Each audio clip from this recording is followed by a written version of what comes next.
This is October baseball. It's a time when we all stand and cheer for them because they are our team. With every pitch, with every swing of the bat, we hold our breath, and for that split second, we become part of their team, anxiously awaiting that final precious out.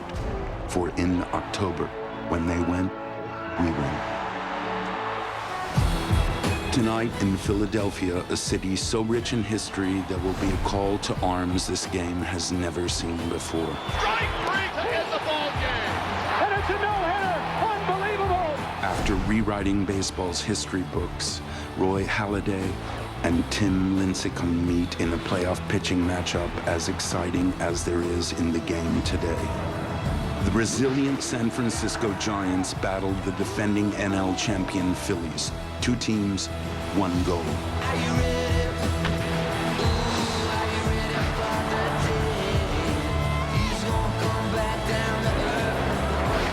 Are you ready for the drama? Are you ready for the emotion? October baseball is here. Game 1 of the NLCS is next on Fox.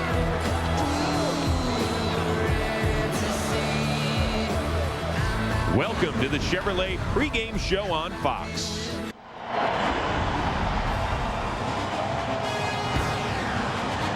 We are caught in the midst of a whiteout in Philadelphia.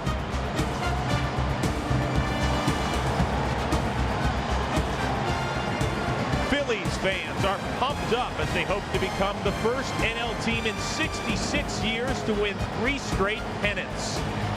The Phils hit only .212 in their first-round win against Cincinnati, but how long can you keep down a squad littered with perennial all-stars like Chase Utley and Ryan Howard? The Giants lineup may lack Philly's star power. It'll count on the likes of Rookie of the Year candidate Buster Posey and former Florida Marlin Cody Ross to duplicate what they did against Atlanta in order to advance. But make no mistake, this series is all about the arms race. Great matchups all around, starting with a pair of Cy Young winners, Tim Lincecum and that man, Roy Halladay, who both made history in their playoff debuts. They'll be at it in Game 1 of the National League Championship Series as the NL West winners, the San Francisco Giants, face the NL East champs, the Philadelphia Phillies. Hey, not too bad. Mid-October night in Philly, temperature of 57. It is clear and the wind not as bad as first forecast. And with that, hi everybody, we welcome you to Fox's coverage of Game 1 of the NLCS. And of course, we would like to thank the legendary John Malkovich for narrating our open tees. Red is in theaters nationwide right now. I am Chris Rose, joined as always by Eric Karros, and with us this weekend here in the city of brotherly love, a guy who laced it up for 13 big league seasons. Of course, his fastball, coupled with those flowing locks and a touch of wildness, made hitters uneasy in their cleats. He was an all-star in 1989. He helped the Phillies get to the World Series in '93. From MLB Network, the Wild Thing, Mitch Williams. Welcome home, my friend. How are you? I'm doing really good, Rosie. It's good to be home. It's a lot of fun, and I know I cannot possibly lose a thing sitting up here, so I feel good about being here. I want to know if you can do that move that we saw at the end of the highlights still. I can still jump, I just can't land. I think a lot of people want to know where's the hair. Where's the rest of that? The better part of Valor won out on that one. Okay. Well, it's good. I've got my closer here. I've got my power hitter down there. And, of course, if I need any starting pitching, there's plenty of leftovers down here on the field. And it all gets started with Game 1 tonight. Philly center fielder Shane Victorino, he jokingly said, if you're a hitter, why even show up? At least I think he was joking. We're talking about a prize fight on the line. Lincecum and Halladay coming off arguably the 2 best postseason pitching debuts ever. Halladay tossed only the 2nd playoff no-hitter ever last Wednesday against the Reds. An evening later, Lincecum threw a 2-hit, 14-strikeout gem against the Atlanta Braves. And Mitch, let's start with Roy Halladay. His first year here in Philadelphia has been unbelievable. 21 wins in the regular season, including a perfect game. What has made him so dominant? What Roy Halladay does that no other pitcher in the big league does as well as him is control the opposition's bat speed. And what I mean by that is you do not want hitters going up there sitting on their backside and just waylaying at the baseball. We're looking right here at Joey Votto, who is possibly going to be the National League MVP. And you watch his approach to Halladay. The balls are cutting him off inside. Halladay's getting him to roll over and feel for the baseball. In game 1 of that series, Roy Halladay controlled bat speed like nobody I've ever seen. Well, and as a hitter, the only thing you can control is your approach. When you go up against Roy Halladay, what you do is you look for a pitch in a certain location. He's going to throw you a strike. He's around the zone. But if you try to protect all the pitches and all the spots in the plate, you're not going to have any success. So pick out a spot, stay committed to it, and hey, if you get that shot, let her rip. All right, for the San Francisco Giants, Tim Lincecum, 2 Cy Young Award winner already in his first 4 years. He's got the freakish hair. He's got the funky delivery going. What makes him so effective, Mitch? Well, number one, I'm glad he grew his hair because he took away my bad hair when I played.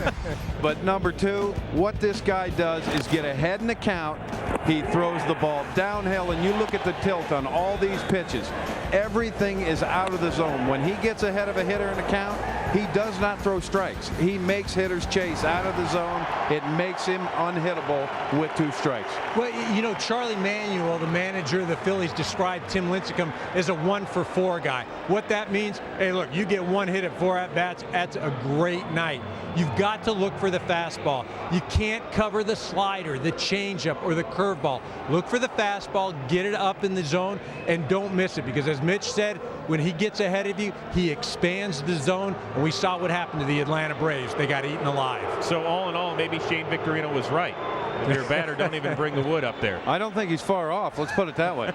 Well, guys, for the first time since the New York Mets' Mike Hampton faced the New York Yankees' Roger Clemens in Game 2 of the 2000 World Series, will pitchers who threw shutouts in their previous playoff games square off?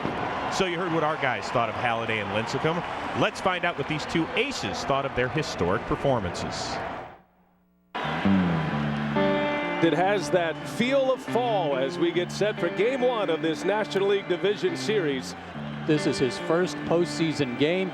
11 years in the big leagues, his first postseason appearance. Swing and a miss. He struck him out on a pitch in the dirt. Another 1-2-3 inning for Roy Halladay. It's strike 3 call. He strikes him out to end the ball game. It's in time, and it's a no-hitter. Unbelievable.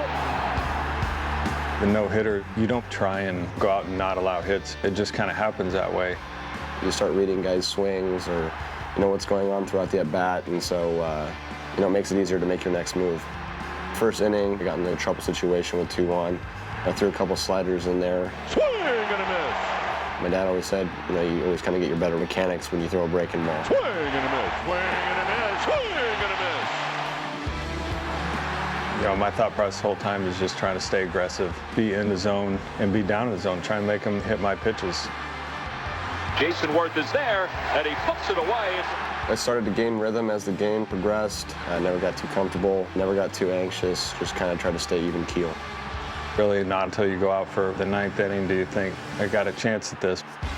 I knew it was going to be a tough play, but he sacrificed himself for it, went down on both knees and made a great play. That, I thought, was the play of the game. Getting a chance to pitch in the playoffs, you know, under such a big spotlight, you know, it was a dream come true for me, but to do as well as I did, you know, that's just kind of the cherry on the top. It should obviously be a great matchup in Game 1 tonight. As far as the ALCS goes, Game 2 underway down in Texas. Yankees looking to take a 2-0 lead in the series, but in the first, it's the Rangers jumping out again. Elvis Andrus on the back end of the double steal.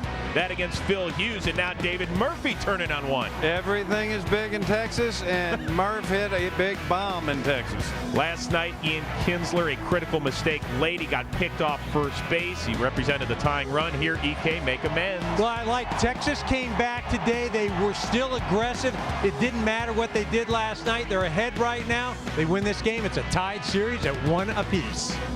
Well, a quick reminder, you can also take a shot at victory by entering for a chance to win postseason tickets or an all-new 2011 Chevrolet Cruze at worldseries.com/cruise. We are back with more after this.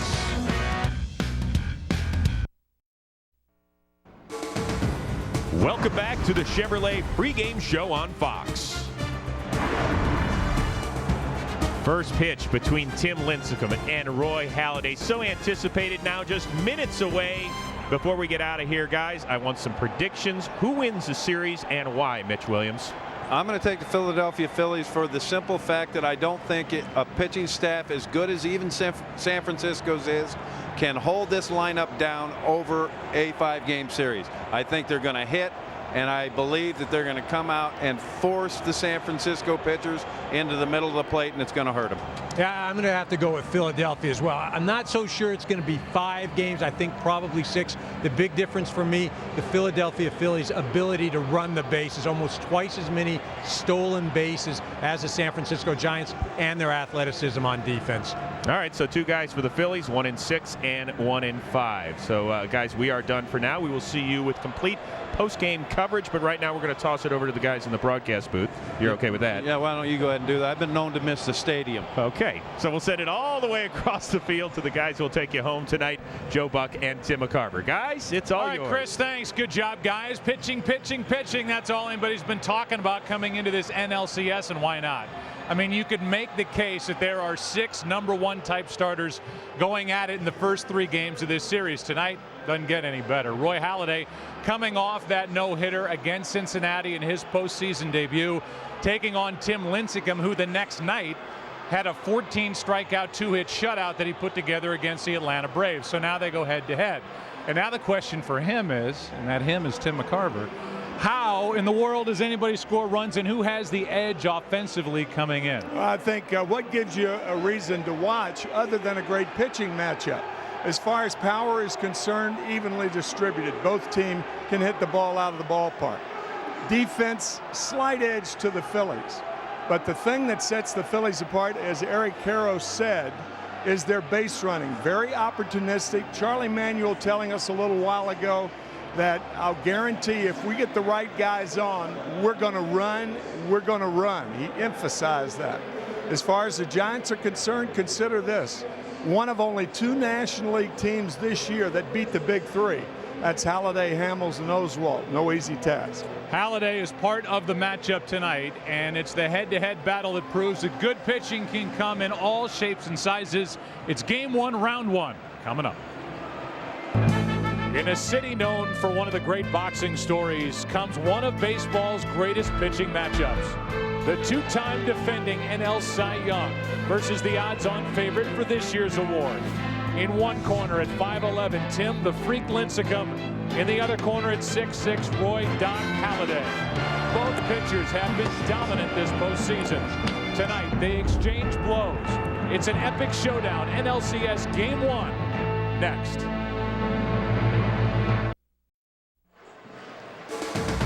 Tonight's game on Fox is sponsored by Geico. 15 minutes could save you 15% or more on car insurance. By Taco Bell, think outside the bun. And by MasterCard, the preferred card of Major League Baseball. We are in Philadelphia. The wind is not a factor like they thought it might be. 57 degrees, 10 miles per hour, but that is far less of a concern at the moment than we thought at the start of the day. It's the Taco Bell starting lineup. Taco Bell, think outside the bun. And who better to bring you the lineups for this heavyweight fight than Philadelphia's own Michael Buffer. Welcome, baseball fans, to the city of brotherly love. Tonight, Major League Baseball, by way of Fox Sports, presents a call to arms. It's Game 1 of the National League Championship Series. It's baseball's battle on South Broad Street. Introducing the challengers from the city by the bay, led by defending Cy Young Award winner, Tim the Freak Lincecum. And in his corner, Andres the Raging Bull Torres, slugger Aubrey Huff, and Rookie of the Year candidate Buster Posey. It's your National League West San Francisco Giants. And in the East corner, led by the no-hit pitching arm of Roy Doc Halladay, with offensive punch from Jimmy J. Roll Rollins, Chase Longball Utley, and Ryan Tape Measure Howard, the reigning defending National League champion, Philadelphia Phillies. So now, for the thousands in attendance and the millions watching around the world, ladies and gentlemen, let's get ready for baseball! It's got you giggling over there. I love it.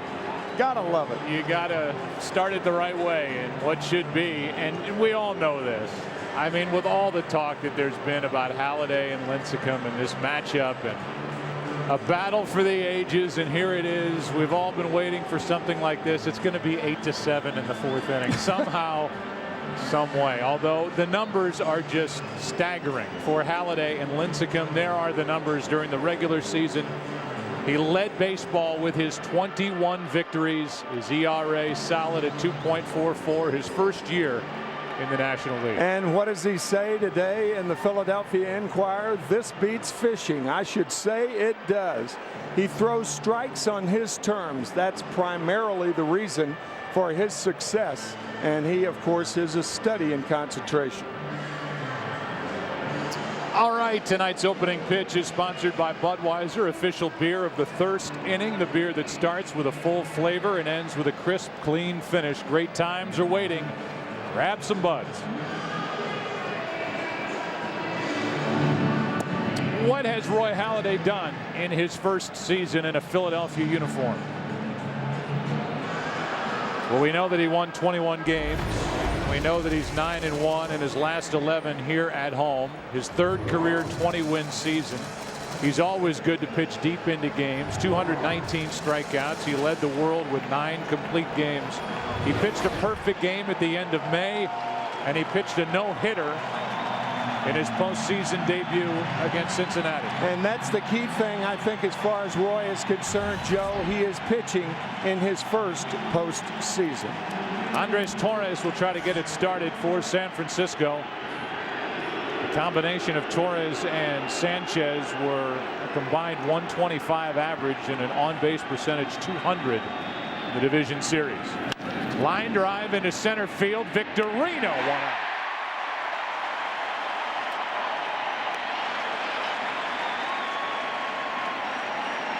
That ball hung up just enough for Shane Victorino. Got a good jump and made the catch a little over waist high.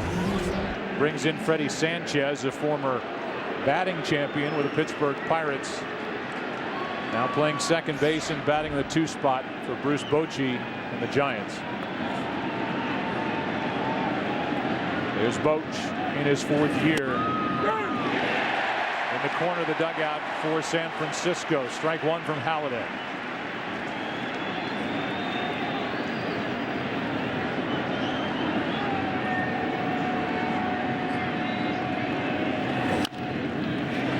Strike 2.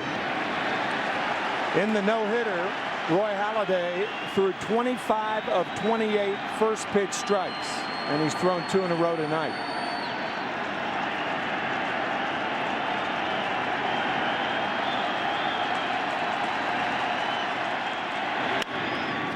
Easy into right center. Victorino to his left. 2 out. How about the defense for Philadelphia? They can catch it. 4th best fielding percentage in the National League during the regular season. Made 3 errors in the division series. Ibanez, Victorino, Worth, Polanco, Rollins, Utley, Howard, Carlos Ruiz, who has been a postseason star for the Phillies, catching Halladay. And that combination has been terrific. Strike 1 to Aubrey Huff, who led the Giants with his 26 home runs, 86 RBIs, hit .290 in his first year in San Francisco.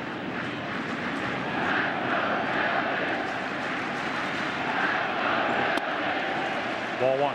Talking about Roy Halladay and his first postseason, Aubrey Huff, prior to this postseason, had played 1,479 games without ever getting here, and here he is. That is down the right field line, foul. Strike 2.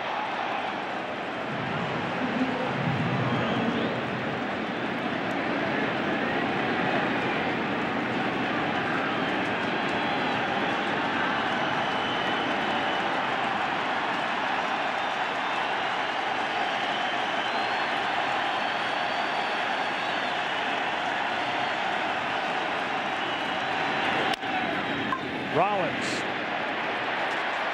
8 pitches, 3 outs. Bottom of the first.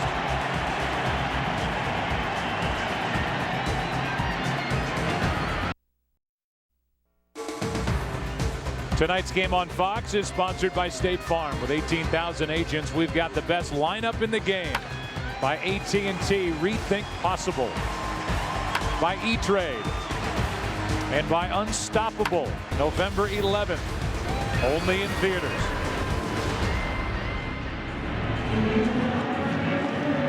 Well, here's the other guy.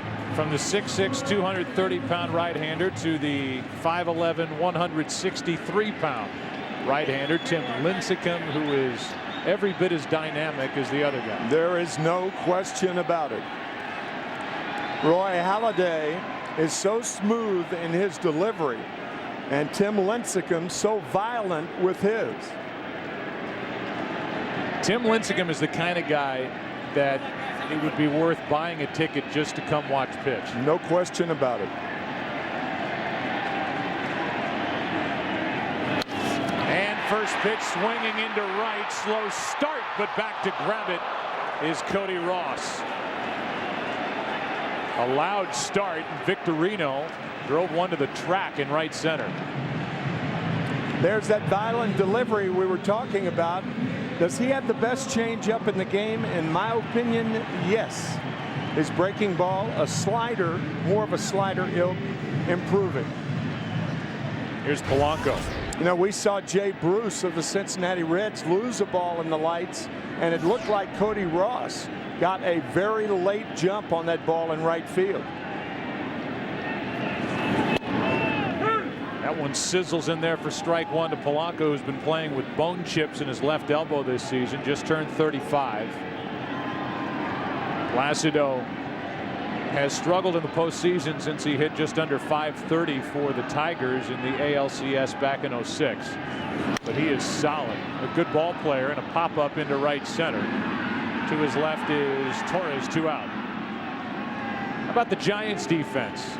They were 3rd best in the National League in fielding percentage as a group.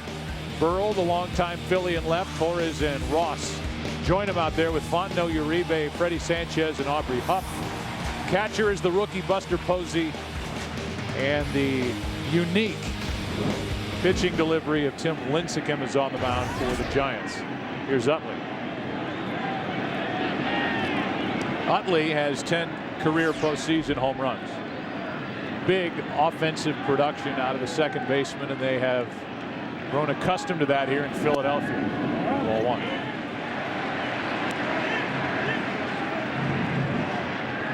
Final in from Arlington, 7-2 in that series. The ALCS is tied at a game apiece. And so far, between Sabathia last night and Phil Hughes this afternoon, the starting pitcher's ERA is at 13.5 through 2 games. With Andy Pettitte and a guy named Cliff Lee, who was 4-0 for the Phillies last year during the postseason, getting ready to hook up on Monday in Game 3. That's foul. It's 2-1. When you look at Tim Lincecum, you just cannot help but think how fascinating a study he is. As you said, 163 pounds. And with his delivery, that violent delivery we were talking about, I don't think any pitcher in the major leagues carries their hands any lower than Lincecum. They're right around the thighs, the upper part of the thighs. Utley flips one into left. Well hit. Back is Burrell, almost up against the wall. Halladay threw 7 pitches. Lincecum throws 7 pitches, and we go through 1. No score in Philadelphia.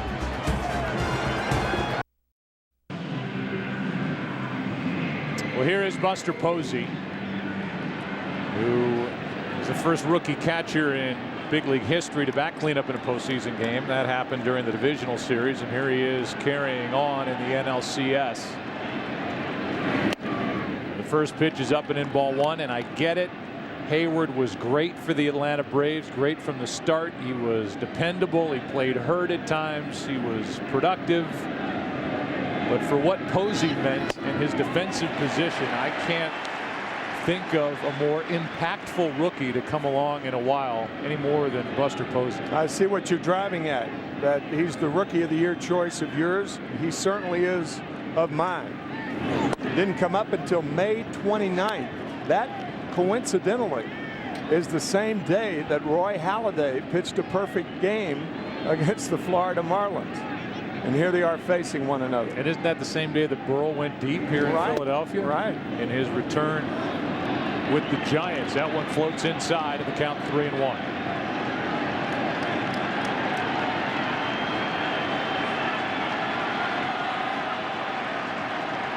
The 3-1 from Halladay on the inside corner, full count. Said going to break Halladay through 7 in the first. He threw 8, and now he has a full count on a tailing pitch to Posey. Here's a 3-2. One away.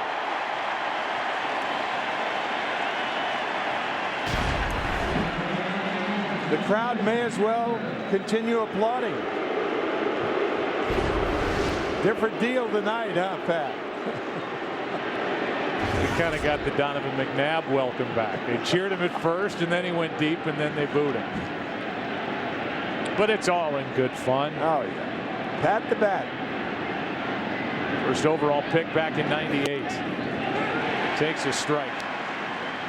He has meant so much to this San Francisco team since being released in May from Tampa Bay. Had a rotten start with the Rays.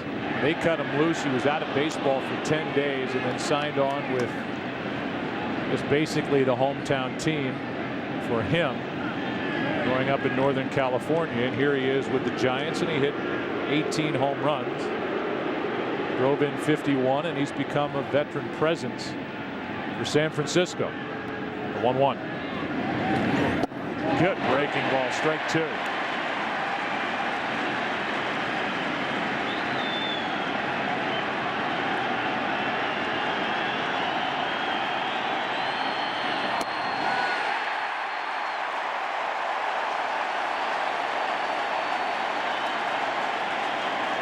That is what happens when you're ahead in the count.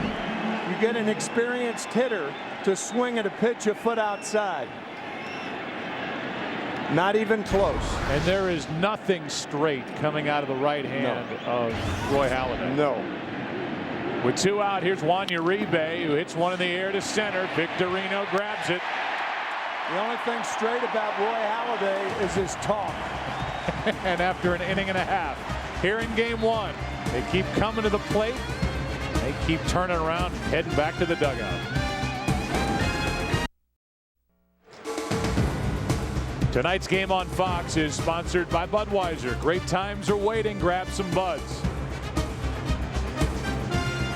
Home plate umpire tonight is the crew chief, Darrell Cousins. He's joined by Dan Iasoni at first, Ted Barrett, Wally Bell, Jeff Nelson down the left field line, and Tom Hallion down the right field line. And off we go. Howard into the gap, left center field. Ryan Howard with an extra base hit to start the second for Philadelphia.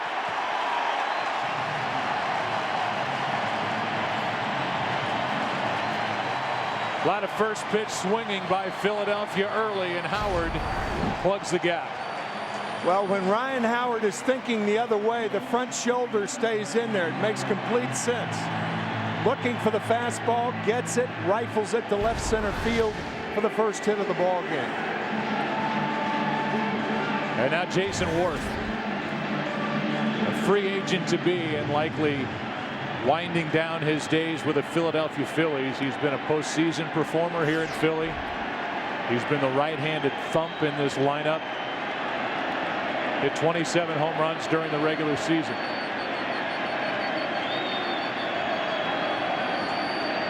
Lincecum from the stretch, ball 1.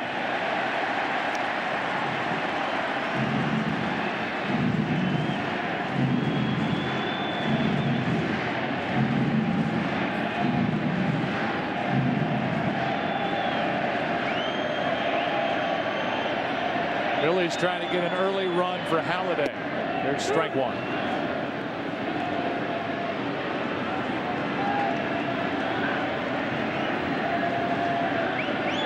Lincecum, the two-time Cy Young Award winner, won it in 08, his first full year in the big leagues, won it last year. Has been on a roll since the start of September, and he just changed up on Worth, and Jason ended up on a knee. Strike 2. Well, that is a wicked changeup that gets a hitter to genuflect.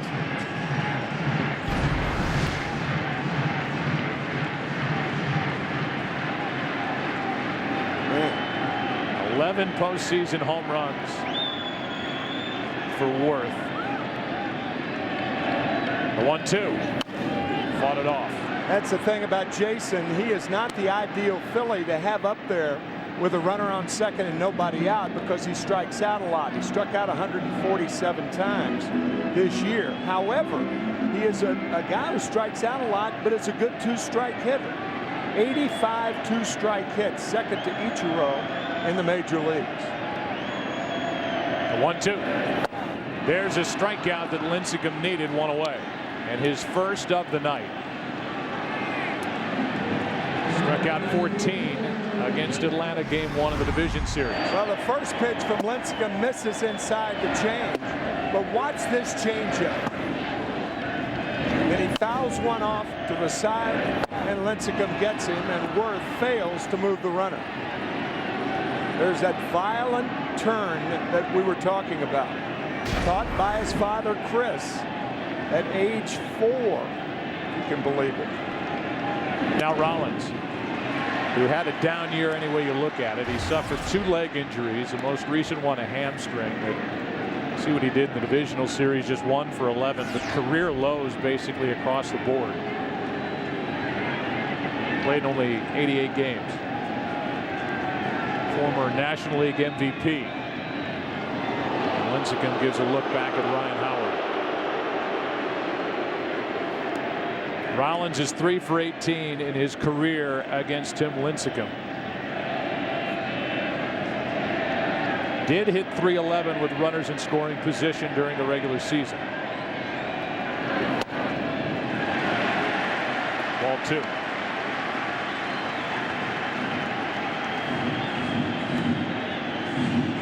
A lot of reports about a blister issue.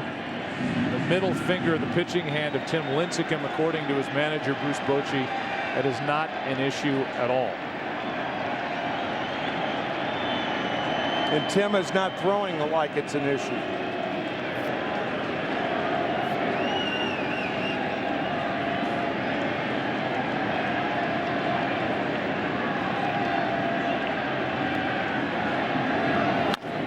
That's foul. 2 balls and a strike. Bruce Bochy has spent 16 seasons as a Major League Baseball manager. He was in San Diego from 1995 to 2006 and took the Padres to the World Series against the Yankees in 1998.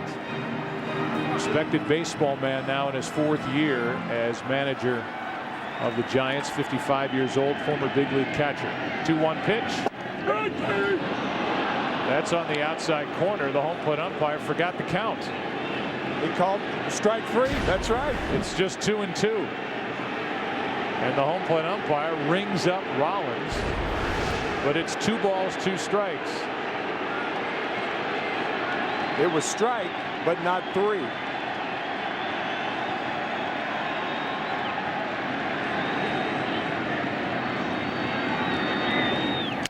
Broken bat, little flare down the right field line, foul ball. He got it.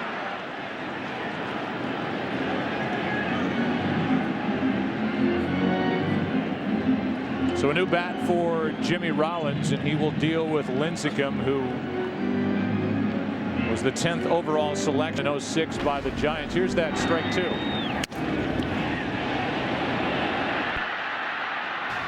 That's the foul ball, which kept it 2-2.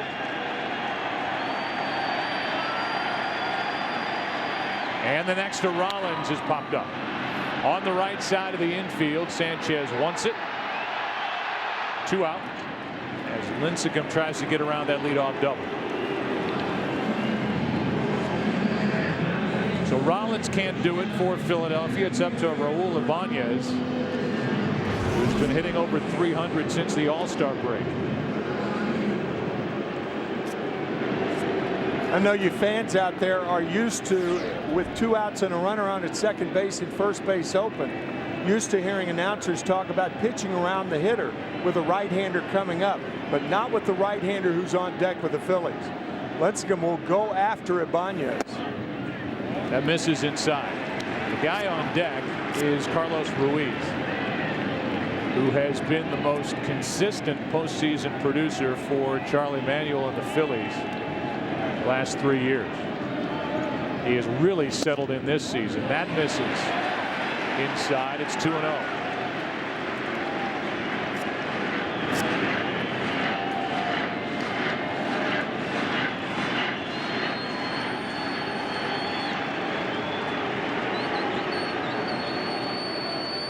Runner at second, 2 out, and that's slapped down the left field line, slicing foul. 2-1. Tim Lincecum, if you can believe it, the guy with his pitching stuff, had a month of August he'd like to forget. 0-5, an ERA over 7.5. Changed his workout routine, started running stadium steps to build up his legs. Something Roy Oswalt would have told him about if he asked him. A smaller type power pitcher who needs that leg strength to get the drive, to get the velocity on his pitches. I'll tell you, Joe, when he was going into his glove, he did raise that middle finger and look at it a little suspiciously. That's what I got out of that last shot. Here's a 2-1. Ibanez into center field. Back is Torres in front of the track, and Lincecum gets around the leadoff double. We go into the third here in Philadelphia. Giants coming up, no score.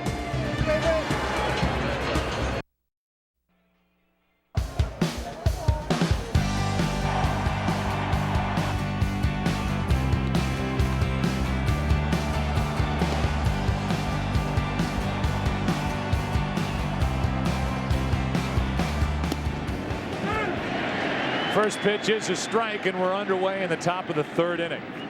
So far, no base runners for San Francisco. Halladay has struck out 2. And he misses with a fastball. The count evens a ball and a strike. It's Fontenot now, who was picked up from Chicago, and Cody Ross, who started the season with Florida. The pitcher, Lincecum. Broken bat. Utley takes his time and gets the out.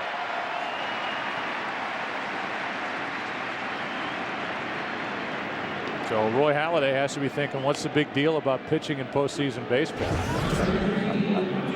Throws a no-hitter, was 1 walk away from a perfect game. A 2-out 5th inning walk to Jay Bruce. Second no-hitter in postseason history.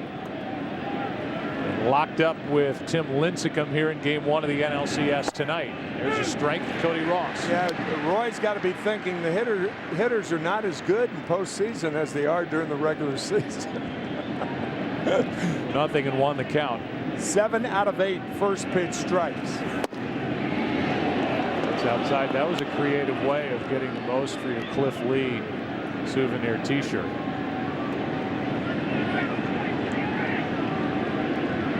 Here's the 1-1. That is hit well into left field, back at the wall, and Cody Ross has gone deep to put the Giants on top. First hit against Halladay in the postseason is a home run, and Cody Ross has his second of the postseason for San Francisco. What a division series he had also, driving in 2 runs in game 4. 1 with a home run, an inside fastball, and Cody Ross strikes again, picked up by the Giants in late August, in part to prevent San Diego from declaring him on waivers. Boy, has he ever delivered. Yeah, that game 4, he broke up a no-hitter by Derek Lowe with the home run, then came back and got the game-winning hit. Now Tim Lincecum gets to bat with the lead, and Johnny Vandermeer is safe. There will be no back-to-back no-hitters put together by Roy Halladay. Vandermeer did it back in 1938 for the Cincinnati Reds against the Boston Bees and then the Brooklyn Dodgers.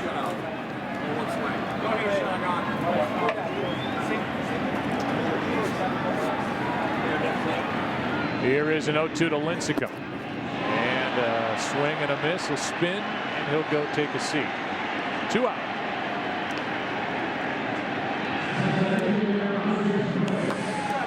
Most home runs in the National League for the Giants since the 1st of August. And this is a team that came into the postseason with 92 wins during the regular season. Best record in the NL belongs to Philly, 97 wins, ball 1 inside to Torres. First time in Philadelphia's history that they have led the majors in wins. They did it with 97 this year. Here's a 1-0. 1 ball, 1 strike.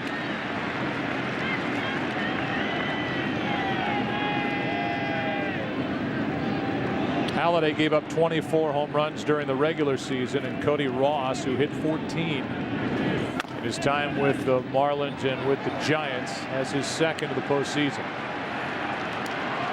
And it's a 1-2 count now on Andres Torres.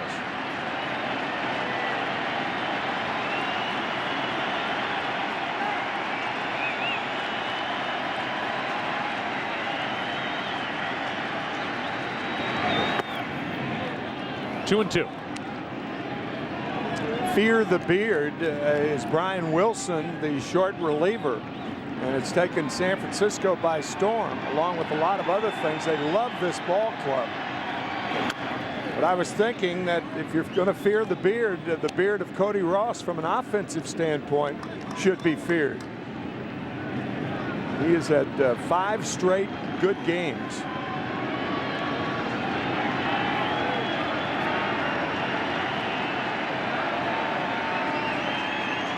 A little of the fire taken out of this crowd with the home run and a 2-2, strikeout number 4. But here in the 3rd, Cody Ross goes deep.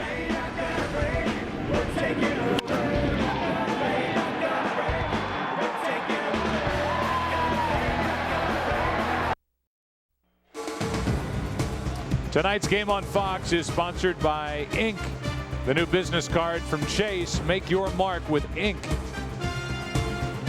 Tonight's aerial coverage brought to you by DirecTV. Get movies a month before Netflix with DirecTV. Call 1-800-DirecTV. Get movies a month before Netflix with DirecTV. Carlos Ruiz is first up. He'll be followed by Halladay and then Shane Victorino, with the Giants leading 1-0. 2-0.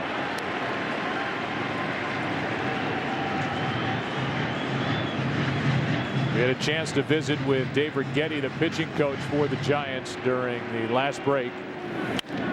Ruiz on 2-0, flies one into right. Back at the wall. This game is tied.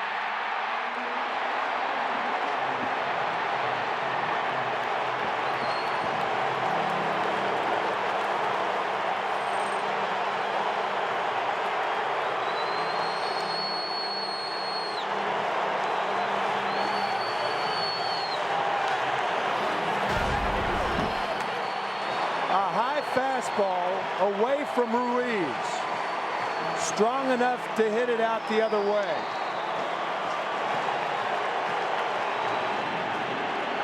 And that means the number 8 hitter in each lineup has just gone deep here in the 3rd inning as Halladay takes strike 1. I mean, you talk about a guy who just lights up in postseason. That's his 4th career postseason home run. Now Halladay, who had a base hit against Cincinnati in the divisional series, is on with nobody out.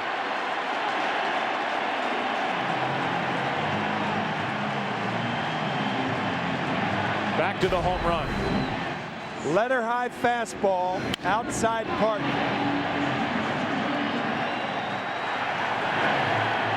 I mean, here's your number 8-hole hitter batting .302 for the year. First time he's been over 300. He's settled in, has a new contract. And he is a confident hitter, especially this time of year. Now Victorino with Halladay running at first, nobody out. Ball 1 outside, and Lincecum is falling behind a lot of hitters here early. Got away with it in the first. Did not get away with it against Ruiz. A 2-0 pitch hit out to right. Strike one. Carlos Ruiz, you just look at his series in the postseason. 07 hit .333 in the divisional series. .308 that year.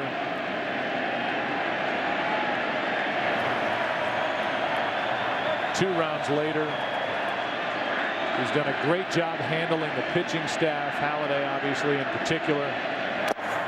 Victorino, strike two. With .333 last year against the Yankees in the World Series, .375 against Tampa Bay when the Phillies won it all in 08. Carlos Ruiz has the highest on-base percentage of any catcher in Major League history. Here's a 1-2 to the second baseman Sanchez, out at second and out at first. Well turned by Sanchez and Uribe with a guy like Victorino running. Yeah, very tough to turn a 4-6-3 double play. A good feed by Sanchez and Uribe with a strong throw to just get him.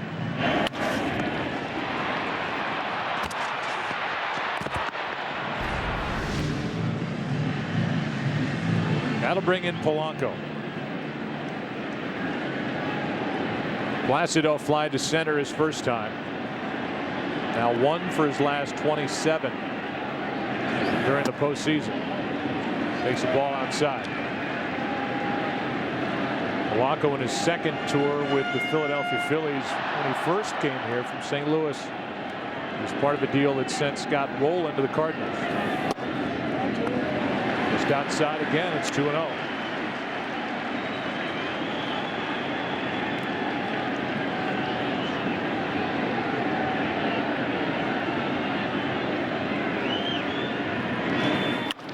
A rocket into left field. Should be extra bases. It will be. Polanco will cruise into second base with a 2-out double.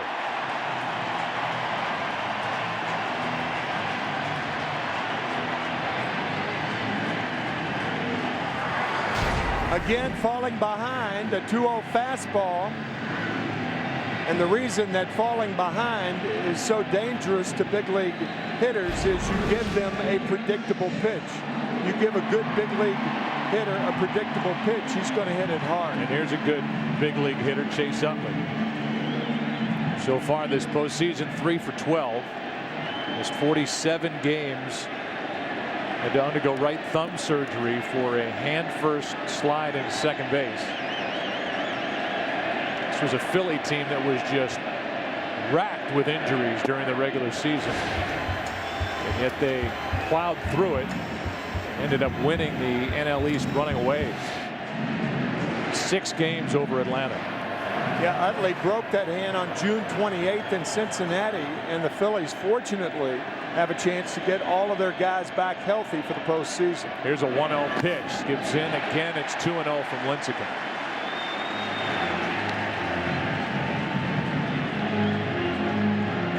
It's interesting, you know, we talked to Dave Righetti. If time allows at some point, we'll play the interview, but I'll tell you, the first thing he talked about was that the Phillies obviously were going up there trying to swing early the first time through the lineup. So he said we'll make adjustments. Now they're being patient and they're getting ahead on the count as that hits the outside part of the strike zone to make it 2-1 to Utley. Well, a battery, a catcher and a pitcher have to work good lineups, good hitting lineups, and certainly that's the case with the Phillies. You have to work them differently the second and third time through.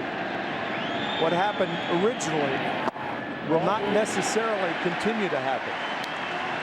Counts 3 balls and a strike with Ryan Howard on deck in a 1-1 game.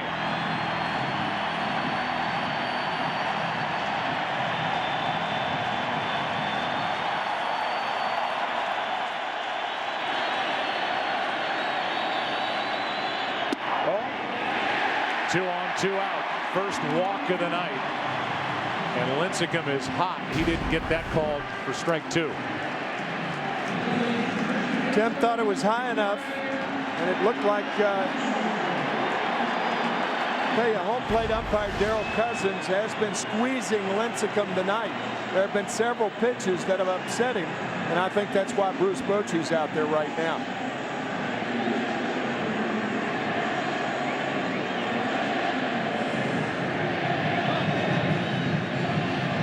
Now the young catcher Buster Posey meets with Sanchez and Uribe, middle infielders, before he heads back behind home plate. 2 on, 2 out for Ryan Howard, who could give the Phillies their first lead of the night. Guy who's averaged 135 RBIs over the last 5 years.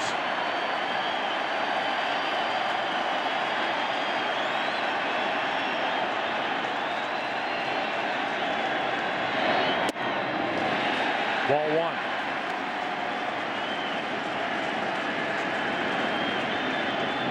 No player has hit more home runs against Lincecum than number 6 for the Phillies, Ryan Howard.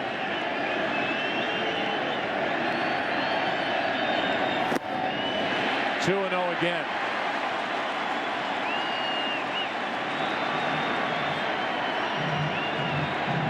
Saw that shift on the infield with Freddie Sanchez in shallow right.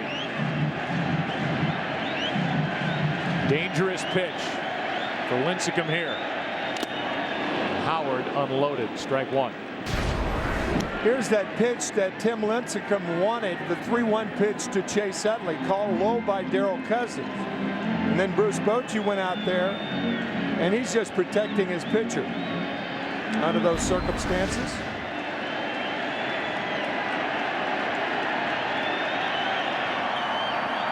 Here's a 2-1. That was missed, and the runners move up to second and third. So it was not a foul tip, and the runners advance, and now a hit could mean 2. It might have been a cross-up. When a catcher is down that low and he gets a high fastball, we used to say if you're looking for the local and you get the express, it can take your head off. But I think that was a cross-up by Lincecum to Buster Posey.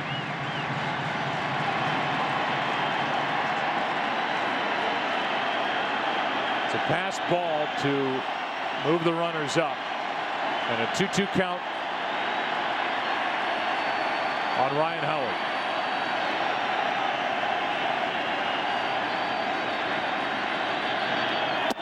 Big strikeout for Lincecum. It's his second of the night. And through all that frustration, the only damage by Ruiz. The number 8 hitters go deep. Tied at 1 after 3. Philadelphia. Tonight's game is sponsored by Travelers, insurance for auto, home, and business. And by the new Ford Fiesta. It's a pretty big deal. How about some more baseball as we go to the 4th inning? Halladay spins one in, and I'll tell you, this is a tight strike zone. And if Lincecum was unhappy in the bottom of the 3rd, that pitch barely missed off the outside corner by Halladay. Now strike 1 as Sanchez comes up empty.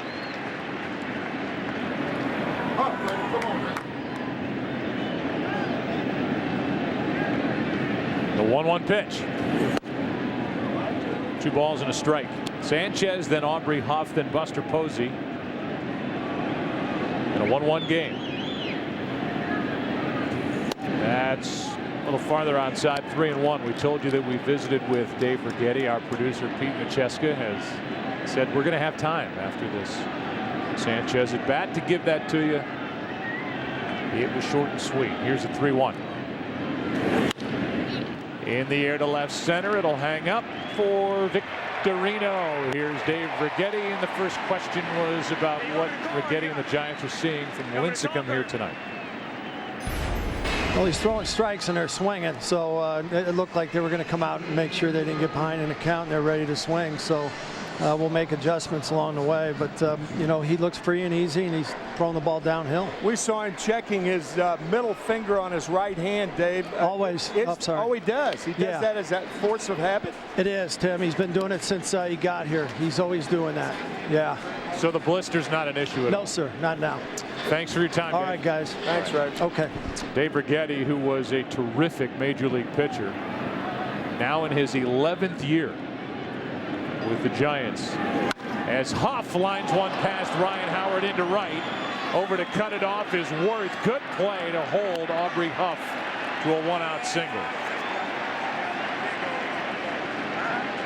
In our opening, we talked about the edge that the Phillies have defensively.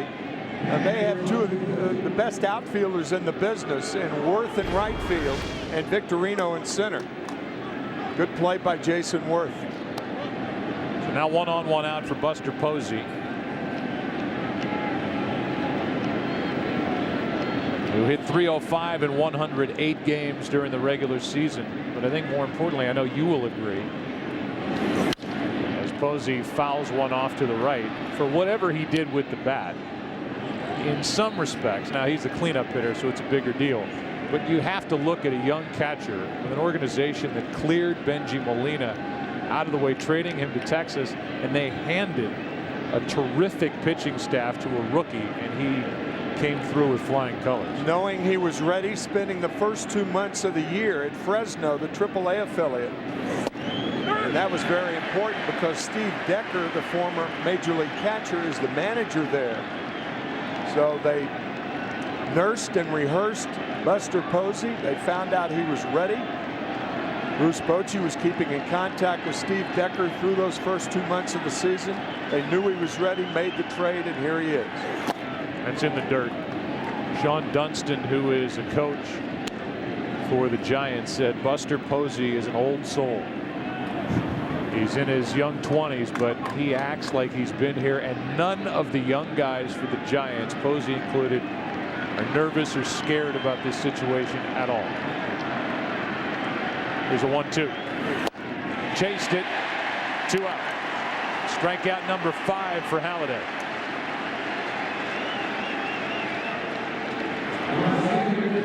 Here's Pat Burrell. When the Phillies won it all back in 2008, Pat Burrell was in the lead wagon for the victory parade here in Philadelphia with his dogs. He had the most seniority on the team as he gets one off the end of the bat, trying to drop it into right. He has done that. Going first to third is Aubrey Huff. And it's first and third with 2 out as Worth runs it all the way back in. You don't see that too often. A right fielder running a ball back into the infield, but that was the proper play. You don't want to commit. Ball off the end of the bat by Pat. Lands in front of Worth. And Jason correctly thought, well, instead of throwing it, I'll just run it in. Good play. Just to finish on Burrell, he took out a full-page ad thanking the Philly fans for their support during his time here. I mentioned he was the #1 first overall pick in '98. They called him Pat the Bat coming into pro ball. And so there were a ton of expectations for Pat Burrell. And his quote coming into this series was, "It was never up to me to decide if I lived up to the expectations." That was up to these fans, and they let him have it from time to time. He would go on hot streaks. He hit some important home runs. He did so in the division series and the clincher over Milwaukee back in 2008. But he never seemed to be fully appreciated, even though he was a part of a world championship back in 2008. Now here he is as a visitor with the Giants. His hit has put runners at the corners with 2 out as San Francisco tries to regain the lead.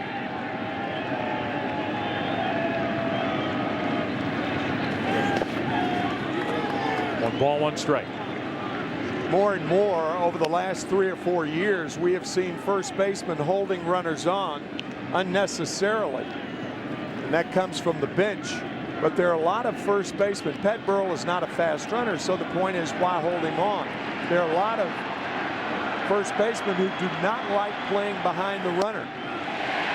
Strike 2 on Uribe. They can't get as good a jump as they normally do, so they prefer to hold them on.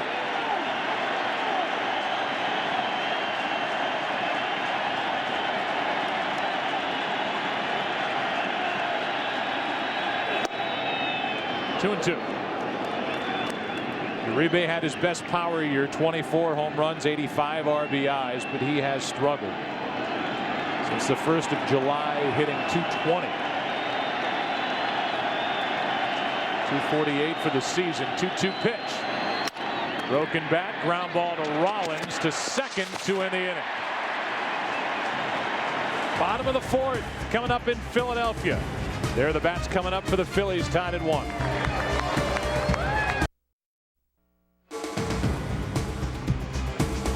We'll give you tonight's AT&T trivia question. Tim Lincecum struck out 14 batters in his postseason debut. What is the postseason record for strikeouts in consecutive games by a pitcher? So far, Lincecum, after that 14 strikeout night, has K'd 2. One of them is Worth, which followed a leadoff double by Howard in the 2nd. He takes ball 1.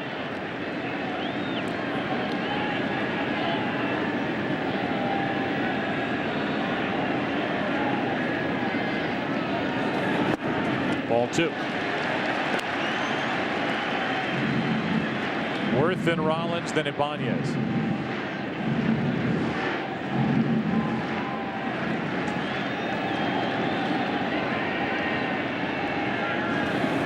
Ball 3.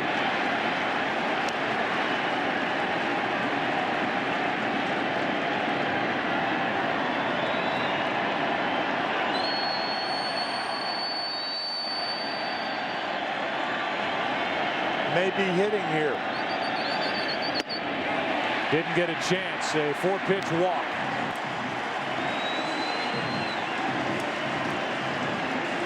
Jimmy Rollins coming up. Here is our E-Trade stock watch.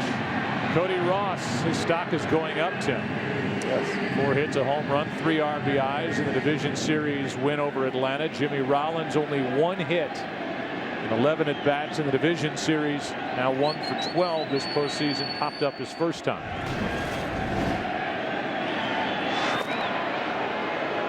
This is a dynamic player for Philadelphia, Jimmy Rollins, who is diminished by injury. According to his manager, Charlie Manuel, still doesn't trust that his hamstring is sound and totally healthy. Also a running situation here, Joe. Not from Rollins, of course. He's the hitter, but Jason Worth at first base. Thing about Tim Lincecum, 27 of 30 stole bases against him this year.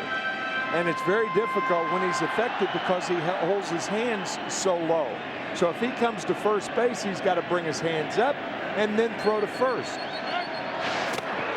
You can hear Davey Lopes, who was a tremendous base stealer in his years in the big leagues. Longtime Dodger. He is the first base coach for Charlie Manuel, and he controls the running game. He may have more effect on the running game than any first base coach in the big leagues. Good pitch. 1 ball, 1 strike. In fact, the sign is given. However, Davey Lopes wants to give it either verbally, taking his hat off, a little wave off to the side, whatever it is to the guy at first base, whether to run or not. Charlie Manuel gives Davey Lopes total autonomy. There's a delayed strike call by the home plate umpire, strike 2.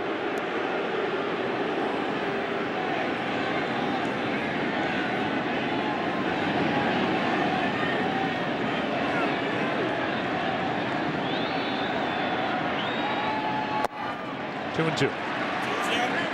Charlie Manuel in his 6th season with the Phillies. Won it all in 08. Now very respected here in Philadelphia, and a guy who told us before the game he does not feel the need to put his imprint on every game. He lets his guys play. Strikeout of Jimmy Rollins, 3rd of the night for Tim Lincecum. Good changeup out of the strike zone. Mitch Williams talked about it in our pregame comments. Bruce Bochy says that is not a splitter, but boy, it certainly looked like that's not a splitter. Whew. You asked him, or somebody asked him in our meeting. I think it was Mitch. Yeah. He throws a split-fingered fastball, right? Bochy said no. If that wasn't a split-fingered fastball, I don't know what is. What is, right.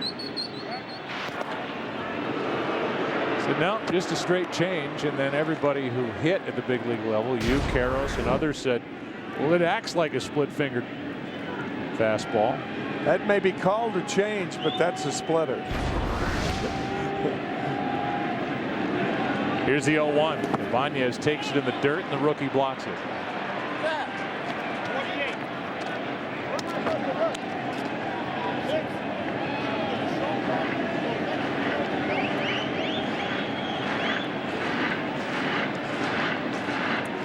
You almost have to run in this situation. 1 ball, no strikes. There's going to be no pitch out. Worth's seen his move so many times. Bats on the inside corner. Posey with a flinch behind the plate. Ball and a strike on Ibanez, who flied to center his first time up.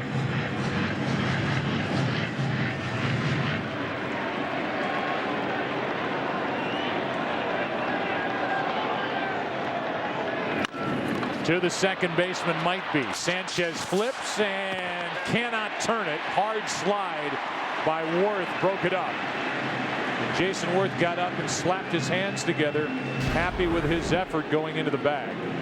Absolutely. You got to be able to touch the bag when you take a middle infielder out of a double play. That was a late slide by Worth, but a very, very effective takeout, and he touched the bag.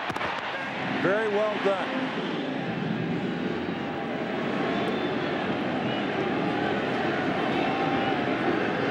Uribe still almost got Ibanez, but Raul beat it. Now he's on for Ruiz. It's a big deal when you have a number 8 hitter like Ruiz, who has already proven he can pop one. He went deep to right his first time up last inning. Strike 1.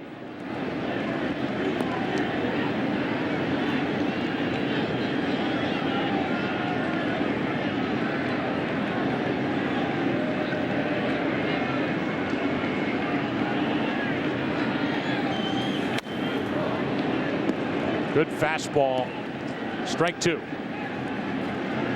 Tim Lincecum was picked by the Cubs in the 48th round in 03, didn't sign. Picked by Cleveland the 42nd round in 05, didn't sign. And he was 10th overall by the Giants in 06.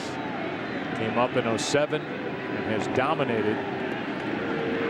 Certainly did in 08 and 09. Back-to-back Cy Young awards, and this year up and down, but since the 1st of September he's been terrific. Tough play. Ruiz running. Uribe got it. And Lincecum appreciates the effort by Uribe. Ross coming up. Second for the Giants in a 1-1 game. Went deep his first time. Back after this from your local Fox station.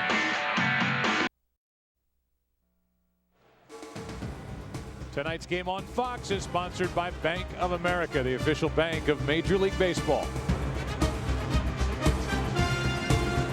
Did you know, Tim, the answer to our trivia question, our AT&T trivia question? No, I did not. How can you not know the answer? Tim Lincecum struck out 14 in his postseason debut, postseason record for strikeouts in consecutive games by a pitcher. You caught him. Oh. Bob Gibson, 27. Struck out 17 Tigers in Game 1 of the '68 World Series for the Cards. Struck out 10 Boston Red Sox in Game 7 of the '67 World Series, and 10 Tigers in Game 4 of the '68 series. Bob has had knee replacement surgery and is recovering in Omaha, Nebraska. What happened there? I didn't see any of it. Line drive to Victorino. There you go. WW wasn't watching. Was reading. With 1 out, nobody on. Here's Cody Ross, who hit a home run, a no doubter into left center his first time up. And Halladay drives him off the plate like Gibson would have. 93-mile-an-hour fastball. Get off my plate.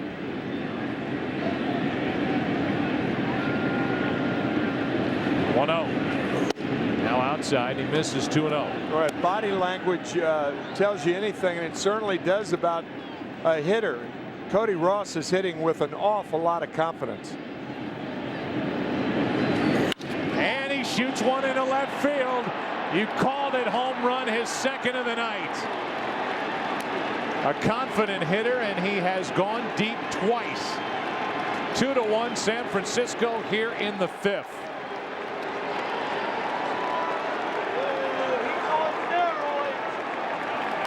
Wow. A 2-0 pitch, and Cody Ross, he should be smiling. His hitting in September got him on the roster. He's taken over right field. They kind of fell into him, the Giants, and he has ripped 2 here tonight. I'll tell you, that zone is almost the same zone that he hit that first pitch out. Inside, pop. Almost hit in the same place in the stands. You mentioned it in passing, but now the story has to become even bigger with a guy like Ross. The Padres were trying to claim him off waivers from the Florida Marlins. The Giants didn't want San Diego to add to their offense, a team that rode their pitching most of the year and led the NL West the majority of the season, so they claimed him. He comes to the Giants. He hits well down the stretch in September, and now he's got 3 postseason home runs out of the number 8 spot. What a move by Brian Sabean, the general manager of San Francisco. Here's a 1-2. 2-2 from Halladay.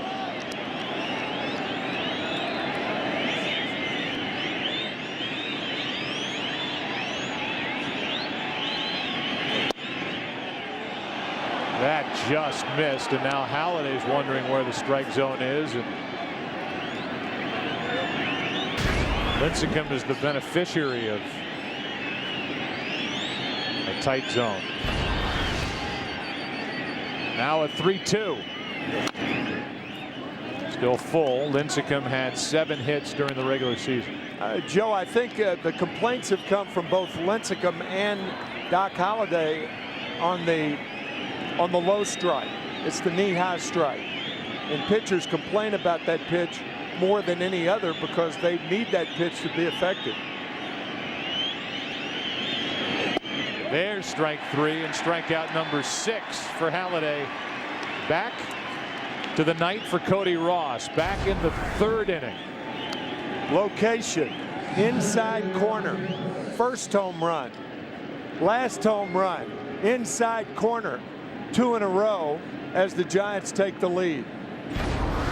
Wow. And that's been their offense tonight. A team that hit 162 home runs. 6th best total in the National League during the regular season. 4 fewer than the Phillies. 2-1 here in the top of the 5th with a 1-0 pitch to Torres, who is 0 for 2 now 0 for 3 as Utley makes the play. Reach Bud Selig's name on the baseball and throws to first to end the inning. Halfway through it, Cody Ross, game 1 of the NLCS. He's got 2. 2-1 San Francisco. Phillies coming up. Tonight's game on Fox is sponsored by Chevrolet, the official vehicle of Major League Baseball. We go into the bottom of the 5th inning. Roy Halladay will lead it off as a hit tonight. And on the 29th, he pitched a perfect game against the Marlins. And Ken Rosenthal, who's with us, he made some friends after that start. Yes, he did, Joe. He presented his teammates and other members of the organization with 60 Swiss-made watches. Now, the watches came in brown boxes that bore the inscription, "We did it together, thanks Roy Halladay." Now, obviously, in the division series, he nearly did it again with a perfect game, settling for a no-hitter instead. And his agent, Greg Landry, joked with him, "Hey, your teammates are upset with you. They wanted another perfect game, another watch." Pretty high standard, Joe. Yeah, I'd say that's ball 3. I believe ball 2 we have. 2 balls, 2 strikes. As that one barely missed from Lincecum, and now the next from the right-hander, swing and a miss, struck him out. So Halladay chased a couple of pitches in that at bat, and he becomes the 4th strikeout victim of Tim Lincecum.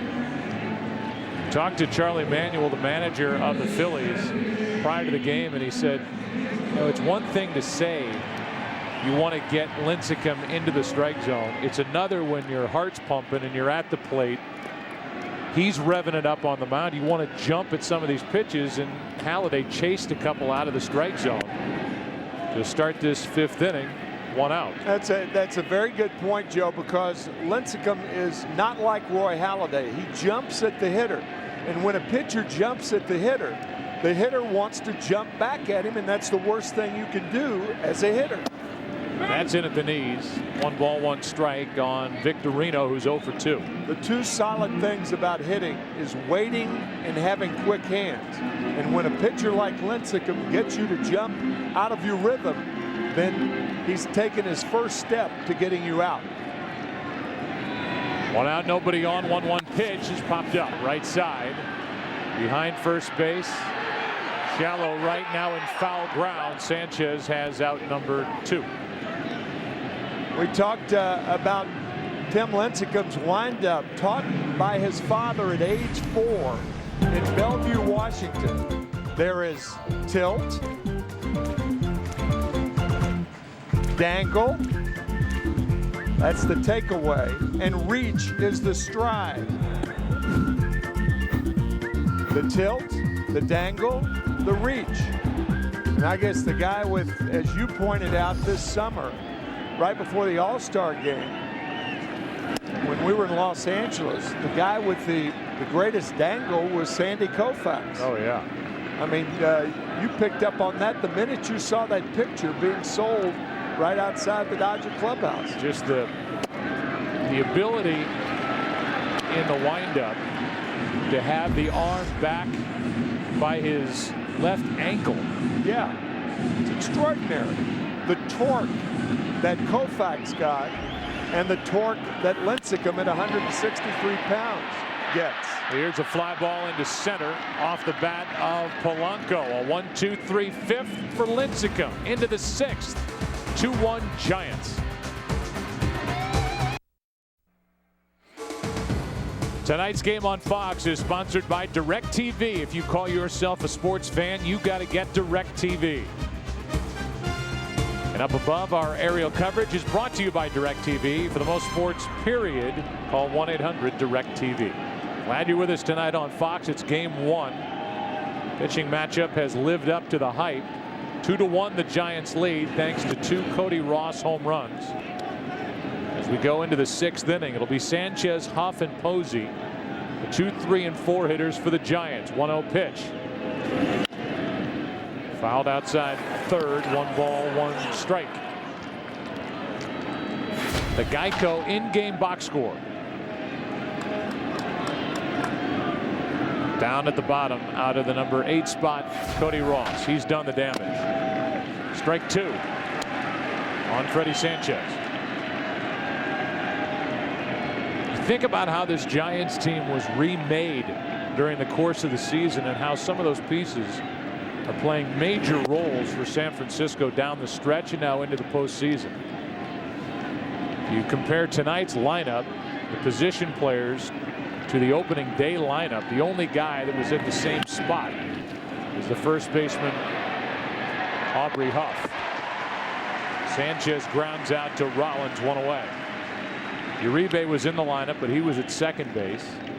They've added pieces to their bullpen. They added Jose Guillen down the stretch, who's not around the ball club anymore, had a neck injury, and he never really got it together for San Francisco. But here's the one guy that was at his spot on opening day and is there here during tonight's game. Huff takes a strike. I was talking to Larry Baer yesterday during the workout. Larry Baer is the COO and president of the San Francisco Giants, and he was so impressed with the job Brian Sabean has done in putting this team together. They've added to their bullpen. Obviously, Ross, we've talked about, was a late addition. Fontenot, who's starting at third base now instead of Sandoval, picked up from the Cubs. Here's a pitch that misses. 1 ball, 1 strike.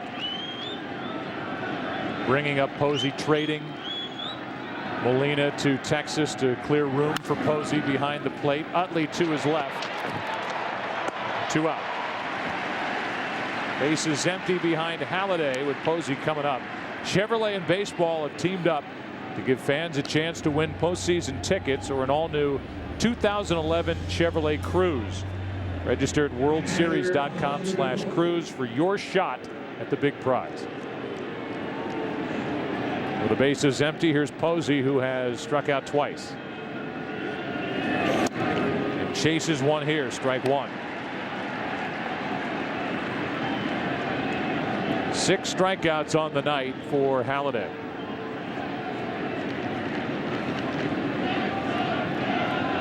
Struck out 8 on 104 pitches in his no-hitter. As he is working on 9 days of rest, and the count evens at a ball and a strike. Tim Lincecum on the other side working on 8 days of rest. That's into right center field. It'll get down. Worth cuts it off, makes a good play to his right, made a good one to his left earlier. It's a 2-out single.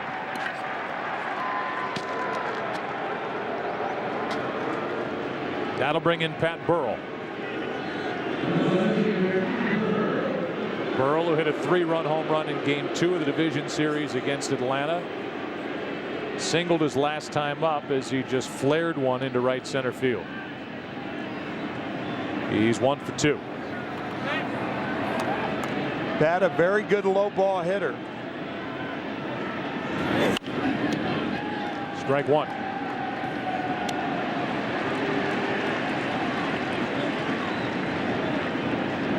Funny how Pat Burrell going to the University of Miami and played with Jason Michaels, the outfielder for the Houston Astros, and Aubrey Huff.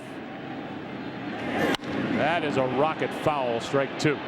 Aubrey telling us yesterday that they were 3, 4, and 5 in that Miami Hurricane lineup.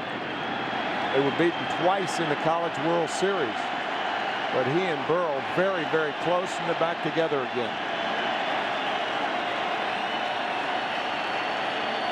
0-2 pitch. Ball 1. I don't think Burrell would have complained if he was rung up on this pitch. But it's 1-2.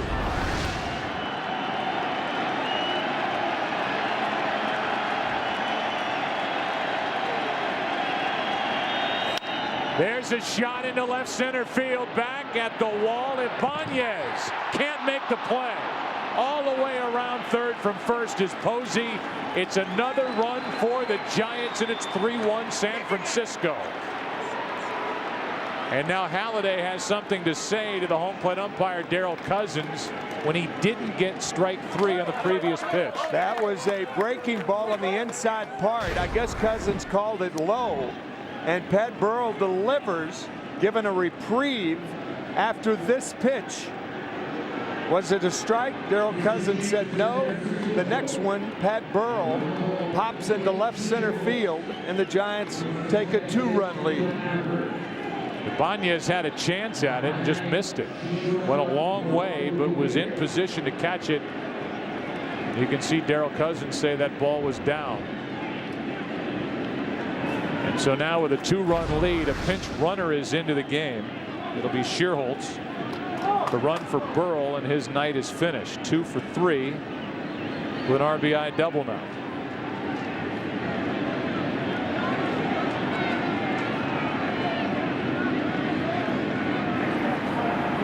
With 2 out, Uribe takes a strike. Juan Uribe is 0 for 2.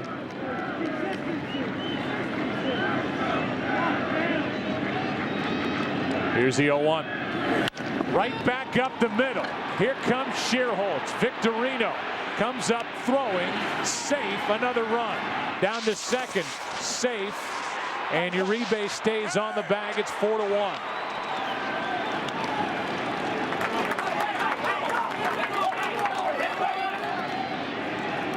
And the Giants, who were underdogs coming into this series and dealing with Halladay, have their biggest lead here in the 6th.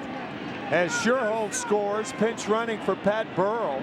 There was a play on him to throw up the first base side. Very good base running by Juan Uribe. One of the tough things is to be a pinch runner and have to bust it on the second pitch, as Sherholtz did. Good slide by Uribe.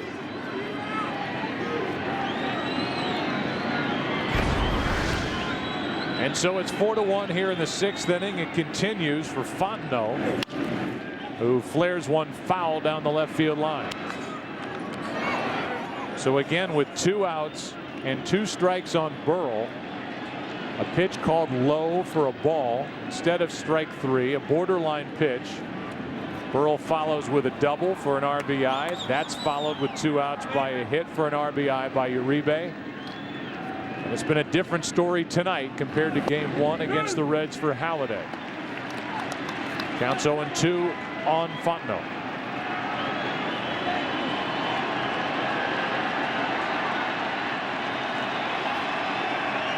Road team so far in the postseason here in 2010, 12-5. 11-4 in the division series.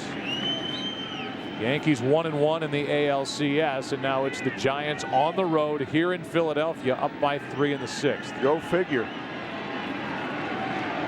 Here's the 0-2. Meanwhile, for the Giants, if they have an advantage later in a ball game, it's their bullpen. And you're getting into that area now. The Giants had a 2.99 ERA in their bullpen, second best bullpen ERA in baseball. Another 0-2 to Fontenot. Another foul. Any way you want to look at it, they've got one of the hottest pitchers, 2-time Cy Young Award winner, as you take a look at Brian Fear the Beard Wilson. So if Lincecum wants to go another couple of innings or use the pitch count and bring in the bullpen. Here's Fontenot with a fly ball to center. That will do it for the Giants in the 6th, but they come up with 2. Halladay close to getting out of it. Burrell took advantage. RBI double. Uribe a base hit up the middle. 4-1 Giants into the bottom of the 6th here in Philadelphia. Tonight's game on Fox is sponsored by Verizon Wireless. Introducing the Droid X, the next generation of does. Cody Ross moves from right to left. Nate Sherholtz is in the game now in right. He pinch ran and scored a run in the top of this 6th inning. Running for Burrell, and the first pitch from Lincecum is high for a ball to Utley. It'll be Utley, Howard, and Worth, the big bats for Philadelphia, to try and do something about what is now a 3-run deficit to Lincecum. 4-1. Tim Lincecum fires a strike. Lincecum is 37-0 when he has 4 or more runs of support in his career. That's how much of an Everest climb the Phillies are facing these last 4 innings. Utley's 0 for 1 with a walk, and now he hits one off the mound for a base hit. Uribe could not get it out of his glove, and Utley's on to start the 6th. It was a very tough play off the heel of the glove of Lincecum, fielded by Uribe. Had he come up throwing right here, then he gets it. But a double clutch, and that allows Utley to beat the play. It's an infield hit, and Ryan Howard will step in. 5th hit of the night against Lincecum for Philadelphia. Howard has one of them, a leadoff double in the 2nd.